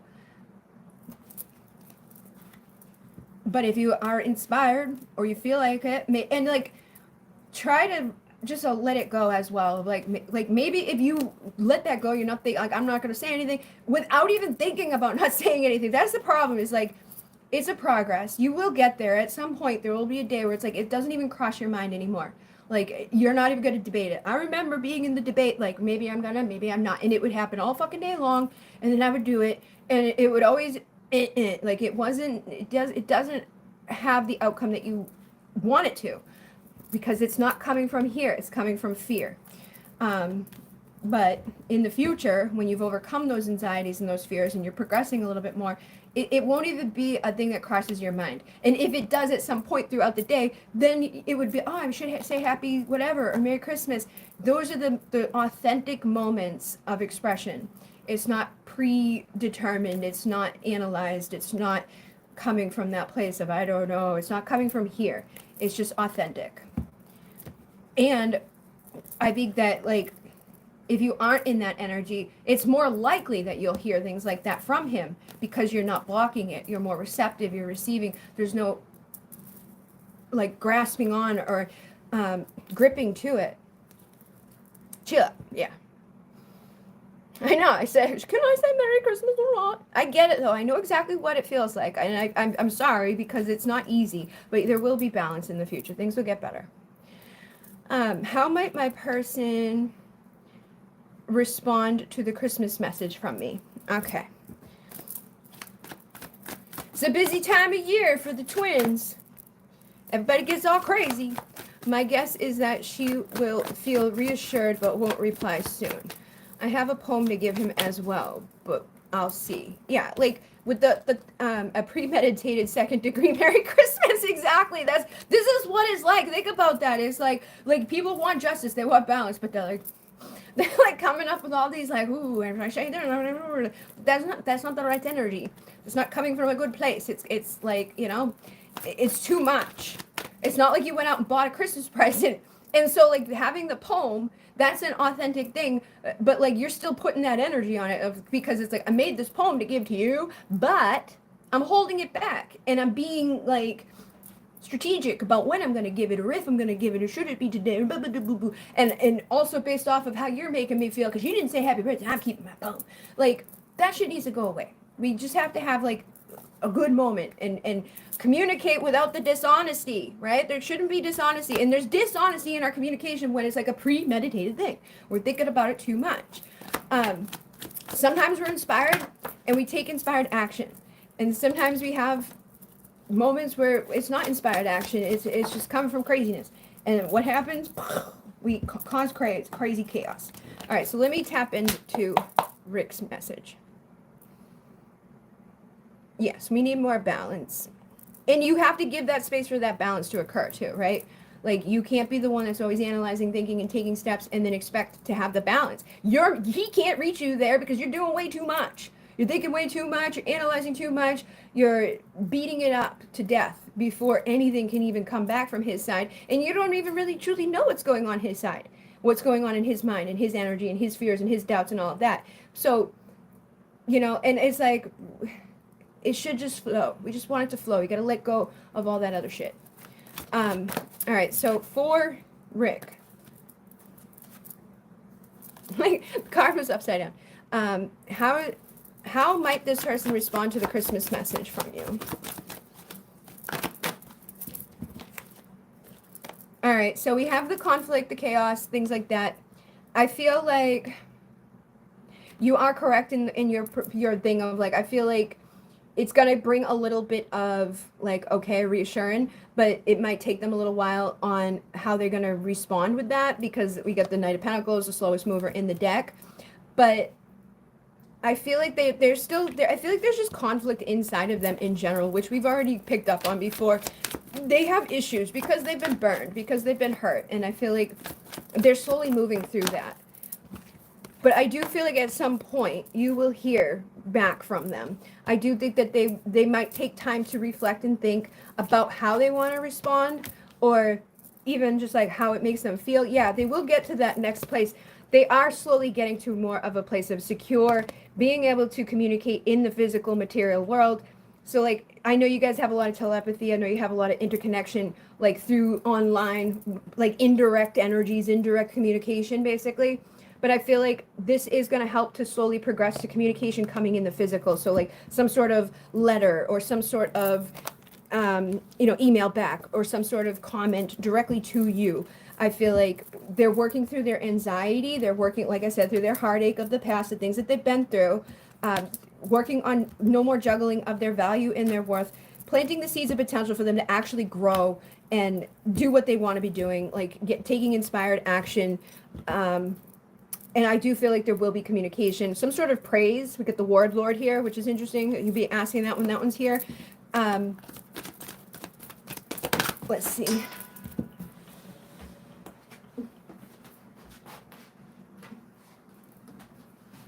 The Hungry Ghost came through too, and it says obsession, scarcity, consciousness, and attachment. So this energy's been coming through a lot, and I feel like the cure to that is this, where it's like coming from that selfless humility, gratitude, and service with conscious action.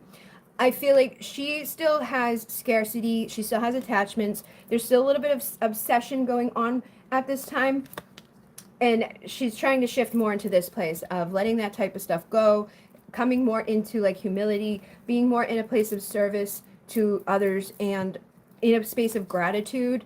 And I think once that attachment to like that victim energy or attachment to that mentality of lack or scarcity, when they can let that go and release from that and come more place into gratitude and like acceptance and basically just opening up for that material physical world of abundance and prosperity, of receiving gifts without attachment, of thinking like this is just to hurt me, or this is just a tool of manipulation, or I think this is going to end up being bad. Like there's a lot of insecurities that I feel like accompany this person.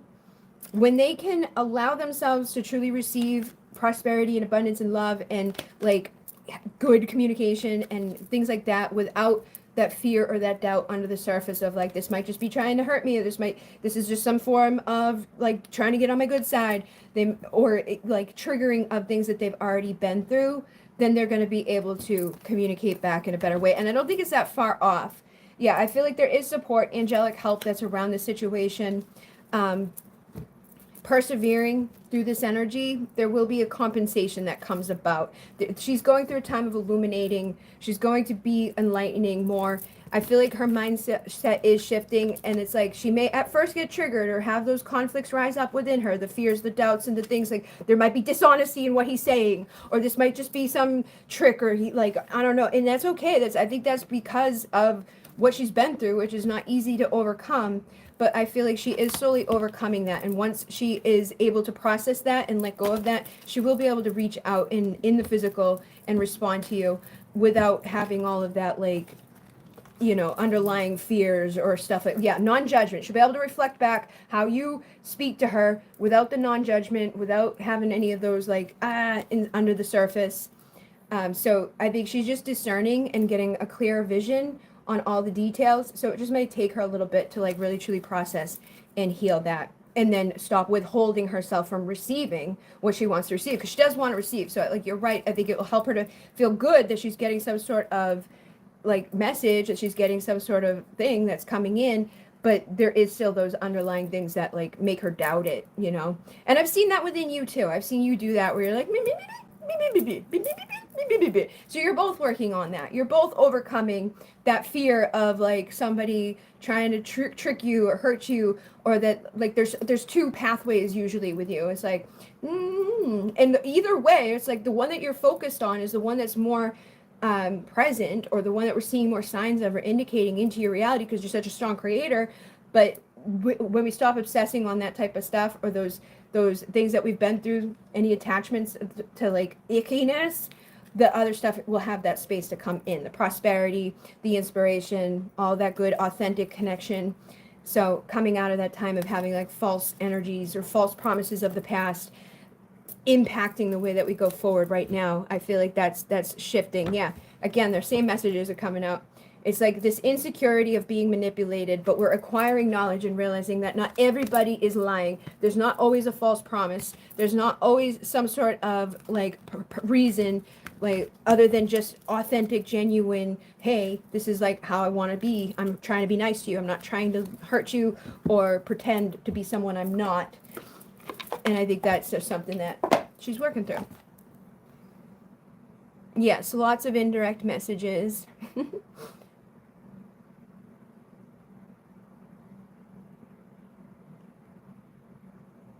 You are welcome. Yeah, give him his Christmas present. So this card came through last night too in the private reading that I did for someone. And it was crazy because they were like, is this person like being genuine, or are they just trying to like mess with me again? Are they just being silly? Like, because like in the past, person comes around and then the person leaves. The person comes around and then the person leaves. And so in her eyes, she feels like he's just playing her, like he's trying to hurt her. He's being a manipulator, things like that. And I wasn't getting that energy throughout the reading, but I did see this card come up a couple times, which literally says false promises and survival. So it's got like an air of like deception and stuff like that. But there was a lot of other stuff that came through, but it's kind of similar to this energy. What the message says, though, is when you stumble upon the desert prince, you receive a gift. The plant life that exists in the desert environment is well defended, tough, and succulent enough to get through, even though it gets little or no water. In spite of external conditions, extraordinary life can form and thrive. Be tough, have courage, and dare to dream no matter what the circumstances. It may seem to be hard a hard time, but not only will you survive, you will thrive. In spite of conditions, you will succeed. Dry spells are also true tests of faith and courage. Expect nothing less than what is in your most precious dreams and watch miracles manifest. So, like, there may be a dry spell, there may be a time that it feels difficult, right? But things will manifest. There will be miracles. We have the courage to go through this, and it is a test of your faith. It is a test to keep you moving forward. And it's on page 55, so we know that things are changing. And the Shadow Queen there, boppity boop. It was funny because I had done the reading for her. It was at 1 hour and 11 minutes long. And I went and uploaded that. And then I split the deck again. And I got this and another card. So I opened up the book and I read this one. I read the other one. The other one was on page 111 and this was on page 55. So I ended up sending both of them after. I sent her like a 3-minute video after the hour one to let her know, like, these just basically confirmed everything we said in the reading. And the union one came through too. The 27 divine union were the 3 little messages that followed up her reading. But it was like those 3 little cards were the culmination of all the messages that were basically a lot of the same stuff we're seeing right now. Like, people are being tested. They're overcoming stuff. They're letting go of these things. And there will be miracles and outcomes that are good for us. So the Shadow Queen tells you, too, that too many of the details hidden behind your circumstances prevent you from moving forward quickly at this time. She has come with a lantern to help shed light on what is concealed within you or your situation. This is the time to wait for more to be revealed. Perhaps you lack clarity and the knowledge of how to proceed with the subject of your inquiry. It's time to educate yourself a little bit more on your intention and then put that information to work for you. The Shadow Queen asks that you dig deep to gain strength and that you have the courage to ask someone in the know to shed light on your circumstances. She promises to send that person to you. Beware of moving too quickly in the dark, as you are likely to trip and fall and have to start again. So, like, in this energy, we're talking about this tonight too. It's okay to ask for help. And sometimes that help can come about like, oh, there's a video that we're watching, or there's a book that we're reading, there's an article that we see. So this is, again, messages that were coming through basically for everybody tonight. Is like, some things are just under the surface. We're still figuring it out. But being open to receiving that help, because a lot of us don't always want to ask for help, or we feel weird about it.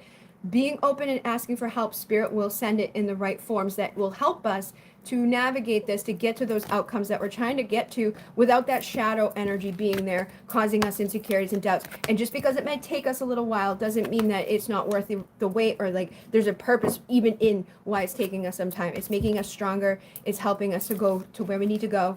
And then the Hungry Ghost one with the obsession and all of that stuff here, I feel like is coming through tonight in the energies. When the hungry ghosts appear on your path, they may not at first seem like allies, because they represent your constant focus on the past and the consuming desire to know the future, which rob you of your true present. But in fact, they are here in the service of alerting you to obsessive thinking and addictions. They are masters at magnifying repetitive behaviors. The message is for you to examine whether you're doing the same thing over and over while expecting a different result. This time will be different, and I have control over this, are false statements and a sign of a deep denial of the truth. Now is the time to let go of that thinking, surrender your will, your life, your heart's desires, and all that pains you to the divine. Order will be restored in your world. The hungry ghosts are also bring understanding about the distractions of life that seduce you into forgetting what you really desire. They are asking you to become more aware that what others want and what the culture dictates will make you happy. What others want and what the culture dictates will make you happy may not be what's best for you. So these are all messages that were coming through tonight. Like the way that our culture is, like the distractions that are around us, like repeating these things, coming at energies in a certain way and expecting different outcomes. All of that stuff we're letting go. And it's like when we're obsessing or thinking too much about stuff or being too like strategic within things, we're not being in the present moment. We're not just letting go. There's some sort of attachment to stuff that's like preventing us from just enjoying the moment. So that, again, Rick, like that's just like everybody tonight too. Like this is a recurring message. This whole thing from the beginning to now, like this is making sense for what we've been talking about. And so it's like what might be right for others may not be right for us. Don't get caught up in outside appearances. All that glitters may not be gold. At least not for you. And that's funny because I literally brought out all the fucking gold last night for some reason, and I was just being guided and showing you guys tonight talking about the gold. Um, it may not be for you. Look beyond the veneer, and you will find the true substance in your life. You deserve nothing less. So I do feel like there's like, this is a time where people are basically facing the shadow. They're facing these things, these demons that are within us, and allowing ourselves to persevere through it, to learn from it and to grow from it, but to detach from like the stuff that hasn't been serving us along the way, and to also acknowledge what works for us may not always work for others, or what worked for others may not be the best for us, but that's okay. We could be in our integrity, in our authenticity, and that's going to be the best path for us to receiving kindness, love, compassion, and better outcomes. Trust the synchronicity, trust the divine intelligence, and trust cause and effect. When you come from a good place, you will have good outcomes. When you come from a calm place, you'll have calm outcomes. When you just allow things to naturally unfold, and persevere, you will receive that compensation for that time and that energy. You'll have joyful activity, celebrations, and abundance that manifest. So, yes. I do feel like communication will come about from this, but there is some sort of cycle of growth that's happening right now for you, and it's a part of the divine order. And it's like all of this stuff is culminating within the collective. It's not like, it was definitely not something just specifically that I feel like was acquired for that message with you. It's like we're learning where the burdens are, we're learning where the lessons are, and we're learning how to go to that next level by walking away from the chaos and the bullshit that's been keeping us from this. So people are healing and ascending. I was just recording the message about asking for help in the clutter course today. Awesome. See, synchronicity. And there's so many, like we were talking about that too earlier, like there's a lot of different forms of help. Not everybody, like, if we're uncomfortable with asking for help, there's different ways of going about it, you know. And a lot of times I see people like limit themselves from getting that help, or like not even considering those other ways of receiving. Like everything you could possibly ever need to know is in your fucking hand. It's like, it's right there. All the help, all the information, it's there. We just sometimes need to apply ourselves or open ourselves up to realize that it's there. But also, even asking spirit can be very helpful for them to give us the guidance or the opportunities to receive. Look at this. I've read every word you've written to me more than once. So I feel like she's reading it over and over and probably kind of getting into that place of like analyzing it, coming from, okay, like expecting badness or expecting manipulation, just out of that doubt and out of like that cycle or those experiences of the past. But we'll start to shift more into a place of realizing that's not what that is, and yeah, getting a little bit better, wanting to be vulnerable with you. I feel like she will open up. And then it says, I want to be vulnerable with you, I'm just afraid you won't believe it. I think in her case, she does want to be vulnerable with you, and she does want to believe you're vulnerable with her. But there is an underlying fear of a lack of trust because of other people that pretended to be vulnerable or authentic or caring who were not. They were manipulative and hurt her. So, you know, she's still working on that, but I think she will get there. She will open up when she's ready, and she will love you no matter what happens. And she does talk to you all the time in her mind and through those like non-physical ways, like those energetic ways that you guys communicate.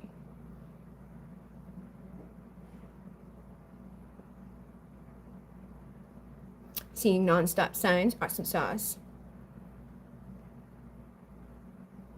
Hello, hello.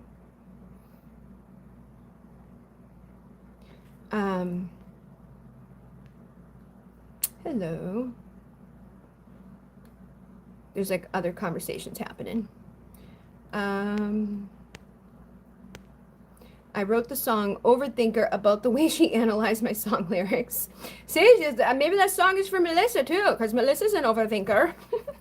We all can be. I think that like love and hearts and all of that and past stuff that we've been through, it can cause people to overanalyze and overthink and, you know, get up in the head. But we're here to feel.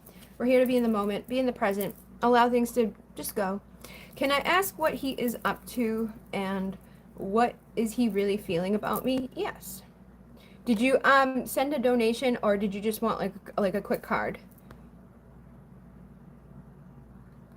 I'm not showing up here. So if you just want like a quick little message, I can do I do like a couple cards for free. But if you want me to do like a more in-depth one, it's $5. The people that I've been reading without the donations are people who are in my Patreon. They get a free one when I do my lives. Quick card. Okay. So what was your question? Can I ask, what is he up to and what is he really feeling?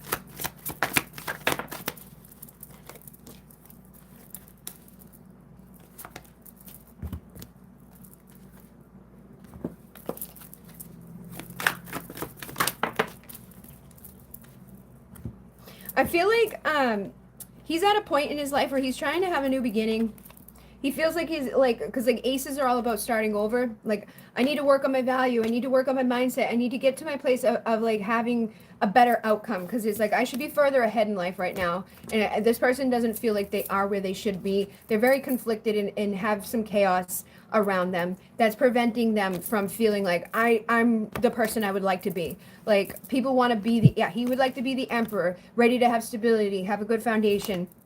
You know, most of us do this anyways, but I feel like there is a lot of conflict around that. He's trying to start himself over, or like just be inspired and lay down something that's better for himself so that he can feel good about himself, because he's like, you deserve way more. So it's like, I don't have enough to give to you, and I want to get myself to that place of being in my power and having something worth giving. And then I do check up on to see what you're doing. So I feel like he is keeping an eye on you, but he may not be pursuing you to the fullest degree because he doesn't feel like he can really give to you what you deserve at this time. I have to get into my heart more. I'm on the coast. It's storming like crazy. We've had some snow today, a little bit. The universe gave me dry window to get my tasks finished today. Now I'm relaxing. Awesome sauce. We haven't had much snow. No, you're welcome. We hadn't had much snow in many years. I remember when we used to have like blizzards and stuff. You know, and like when my mom was a kid, they would have like the entire fucking everything would be snow. We don't get that much anymore. Send the snow here, sure. We had like, I don't even think it's probably not even still out there. It was like a little tiny bit, and then it went away. I don't really like snow that much. I don't like winter. I go into seasonal depressive episode all winter long. I debate my life. I'm like, I just want to die. Seriously, since I was a kid, even like my little sister used to call it, like, she'd be like, oh, Sissy Bridget's gonna hibernate, because I basically do. Like, I sleep all day, I get up at night, and I hate my life throughout the winter, basically. I would like to not live here, really, honestly. And it's to the point where I would even prefer to die, like, than live here. But I know if I was not here, like, in this weather pattern land, like, if I didn't live here in this part of the world, I'd be much happier. I'm not meant for this part of the world. I need to go somewhere better, where it's not fucking 8 months of the year miserable. I like going to the snow, not when it comes to me. Yes, we don't. Yeah, I'm okay. You can stay wherever you are. Like, and it sucks in New England. Like, there is good things about New England, because it's like you never really know what you're gonna get. But the majority of what you get is sucky. It's like there's only a couple months where it's like nice. It's either like excruciatingly hot or extremely cold, and then like the rain. And just it's like it's a bipolar fucking system of weather, and so it impacts me to be kind of bipolar. Like, oh, the sun's out, I'm happy to. I want to die. Up and down, based off the weather. If I could live somewhere where it's green all the time and nice and warm, I would be happy. I wouldn't want to die all the time. I'd just be nice. Like, it's the only time that I'm not like contemplating dying is in the summertime, in the like spring and fall, when it's like not that bad. But it's like debilitating. I know I have that seasonal affective crap. I know I do, because my whole life I've been deeply impacted by it, which I feel like is just a connection to the elements anyways. But there is something deep inside of me that's like, get the hell out of here. I haven't used my snow shovel in 3 years in Pennsylvania. Yeah, see, there's a lot of things that are different. Sorry, I have the opposite effect with summer. I hate summer, but let's see. I saw that the other day on one of those posts. People were talking about the seasonal affective stuff, and that people get extreme. I'm like, how can you get fucking sad in the summer? Like, What is wrong? How? And it's, I don't know, I guess it just happens. I think maybe it also impacts people based off of like their astrology and stuff. Because like I'm born in May, so like that's the best time of year for me. But other people who are born in other times of the year, they may like other, I don't know. I don't know what impacts the brains in those ways. But I've seen, I was surprised to see a lot of the people who are like, oh no, I want to murder myself in the middle of freaking the summer. And I'm like, it's just, it's weird. It's only icky here a month, maybe 2 a year. Yeah. Here is pretty much all the time. We have the opposite. It's like, it's only nice here, like maybe 2, it's like 2 months. I burn extremely easily. Yeah. I feel like in the summer though, it's like it's easier to like go cool, like because like I told my dad I want to move south, and he's like it's gonna be hot. Blah, blah. I'm like put a freaking AC on and don't worry about it. But it's like at least you don't have to like struggle, because like that's another part. I think that's another part of it too. Is like I grew up without a whole lot of money and stuff, so winter was always more difficult. It was colder. You just gotta hurry up and don't use all the hot water and don't turn the thermostat up so you're fucking freezing. It's like in the summer, you're not worried about all those extra expenses and all the other crap. It's like you just take your clothes off and get in the shower. Also, the ADHD thing, like we get paralysis. Like I don't want to take a shower. Like there's all these steps in my mind of like, oh, I'm gonna have to get cold, and I'm gonna have to take my clothes off, and then I'm gonna have to dry my hair, and then I'm gonna have wet hair, and da da da da da. But like that stuff doesn't matter that much in the fucking summer because it's like it's warm. It's like you're not gonna be like cold and worried about that you have wet hair or trying to take your clothes off and having to touch cold tiles. It's just a more conducive environment. I feel that was part of the thing too. I was like, maybe I am a little reptilian because I prefer the sun and the heat much more. It just makes me happy. Hello. I've been born in August, but I love colder seasons. Interesting. You have an UV allergy and live in Australia? Oh no. That's crazy. You have all the bugs there too. River days on the regular. I would love to go back to Europe where there is minimal sun. See, I think I would not be okay there either. I think that place would do me in quick because not only is there like with the it's like all gloomy. It feels like because in my head when like I think about like the olden days, right? When you think about like oh the 20s and stuff, I see it as black and white. I still see over there as like a black and white scene. Like there's no color and it's all creepy old buildings. I feel like it just smells moldy and mildewy and dark and gloomy and dirty because it's been around for so long and like people peed on the street they've thrown up over here. Like here at least there's grass and trees. Even when the trees their grass and stuff like falls off, it's like it's still open. Like it's more likely that someone didn't puke right there at any point in history. But over there, more likely someone peed or a rat pooped or something gross happened, or that there's some sort of spirits living in this fucking place because it's ancient as shit, or that it's gonna be full of mold and you're gonna get sick from it. I don't know. It's not very like appealing to me to look over there. But if I was allergic to the sun, I guess I would maybe be more appealing to want to go there. But I'm Taurus. Taurus is all about the green energy.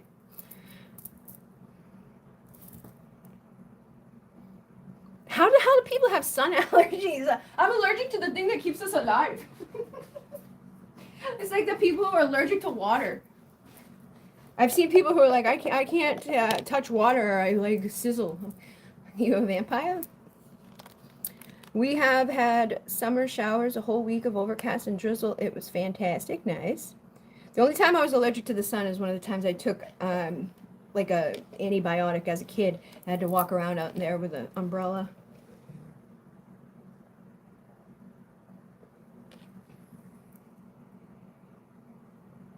I got my sun allergy from a medication. Oh my goodness.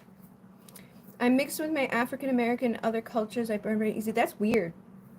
There are heaps of wildlife that will try to harm you, like jellyfish, even. That's crazy.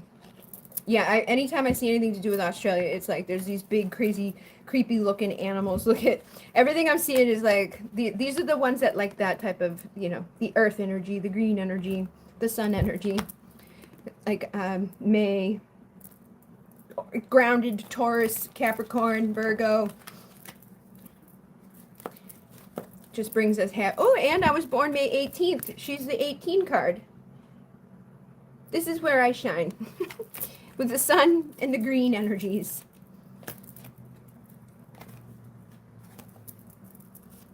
Earth. The reefs are cool.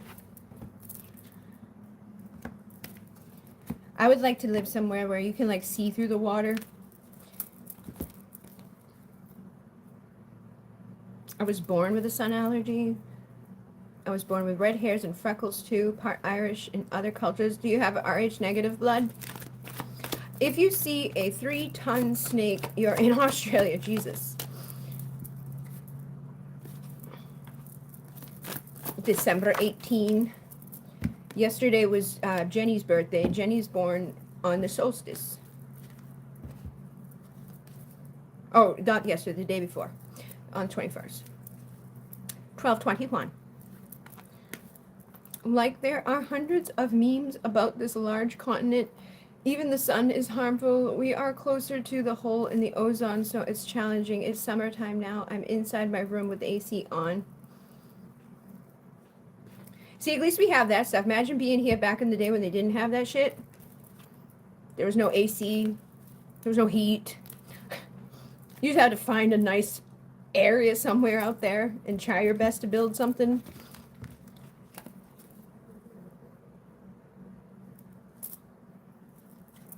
Cleanest water, 3rd worldwide. That's good. The poles are different. It's winter here for us. We don't have central AC. Neither do I. Trying to make this room bearable in the summer is horrible because, as you can see, it's pretty fucking big room and it's the top of the house. Like, it's like I live in an attic, basically. But the room is really, really big. And there's no, you can't put a window AC because the window looks like that. Like, you can't just, like, so I had to get, like, a thing that ties, wraps all around it, put a fucking tube into it. And, it don't work very well. Because then the window's open with this, like, little flimsy fucking thing there and the tube. And I got the biggest AC you could possibly get, but it still is, like, it just takes it down to, like, 75. Not even. Even in the winter, it's hot up here. If it's a sunny day and the atrium heats up, this room feels like I'll wake up sweating. It's like 80 degrees in here, even in the winter, depending on what the weather is like outside. Like if it's sunny out, it makes it very hot up here.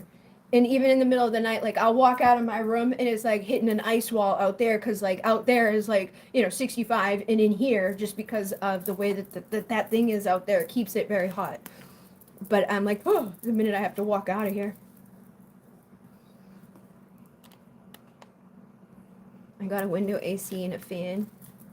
I love winter, but it doesn't get cold here because I'm in a subtropical environment. See, that wouldn't be bad. I wouldn't mind winter if it wasn't very cold. I don't like cold. I will literally like scream just because I'm like, ah! I hate it. I hate it. You have a beautiful place though with all that land. Yes. It's nice out there. Everywhere I've been has been like that. The house that I lived in, the one that I lived before here, there was all water, but the one that I was before was bogs and land. And then like growing up, bogs and land. And even like the house that I was with the guy that I lived with before, it wasn't as much, but there was like, it was just like open like space back there. And it's like everywhere I've went, I would worry that like I wasn't gonna have my star people with me because I see them every night. But when I was moving, especially after I first woke up, I was like, oh no, because I know there's certain stars that stay stationed, or stars that stay stationed, or there were stars out there that were stationed back at that time. And I was watching and knowing like, okay, that's not stars because they don't fucking move. I was so upset that we were moving. I was like, what if they don't? I'm never going to see them again. And we literally only moved like 2 minutes down the road. But they were there. They came. And new ones came. And since being here, there's new ones that have... Everywhere I've gone, they've come. But new ones come too. Different types. Trying not to get pissed because we are currently low on food. But she has him come home with a pizza for them when there's 4 people in the house. That's not nice. I've been starving lately. Like, so bad. Like, just so hungry. We haven't had, like, a dinner in probably a couple weeks. Like, I'm living on, like, bagels and my shakes and that's about it. Like, things like that. Sounds challenging heating an attic. It is. I have a smaller room, some heating vibes, and some chilly weather. Thank you. Hopefully she's gone soon. It is selfish. Yeah, I would be mad, especially if someone brought pizza, because I would like pizza. Pizza's my favorite.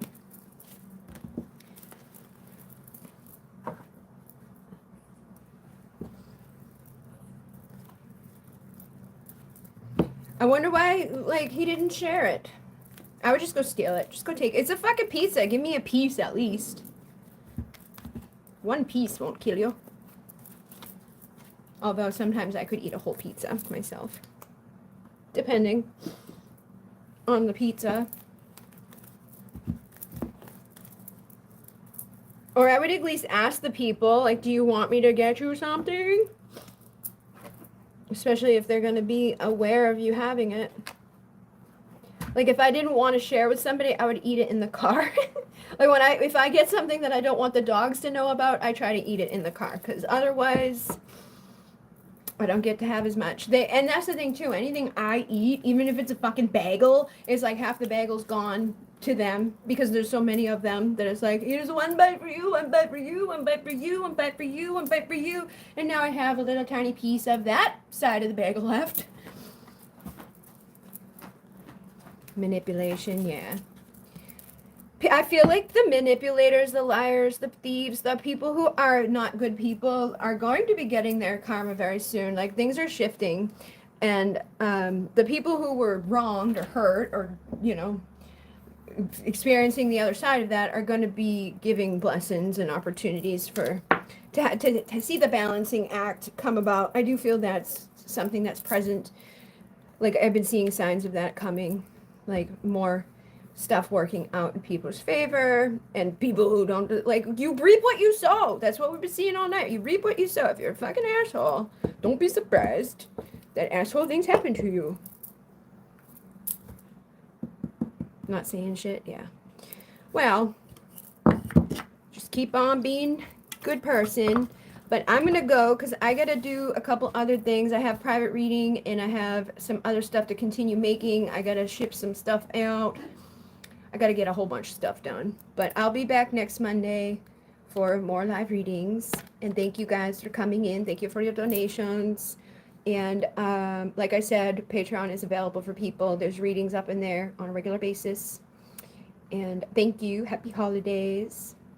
Thank you, thank you. I will see you guys again soon. Patreon thing I was saying is there's a 30% off for the first month thingy running on there right now. And it's the first tier is $5. And you get all the readings and you can ask a free question when I go live. So thank you very much. In Monet. I'll see you guys too soon in all the places. Merry Christmas, Happy Holidays, all of those things. In Monet, Namaste. 21717.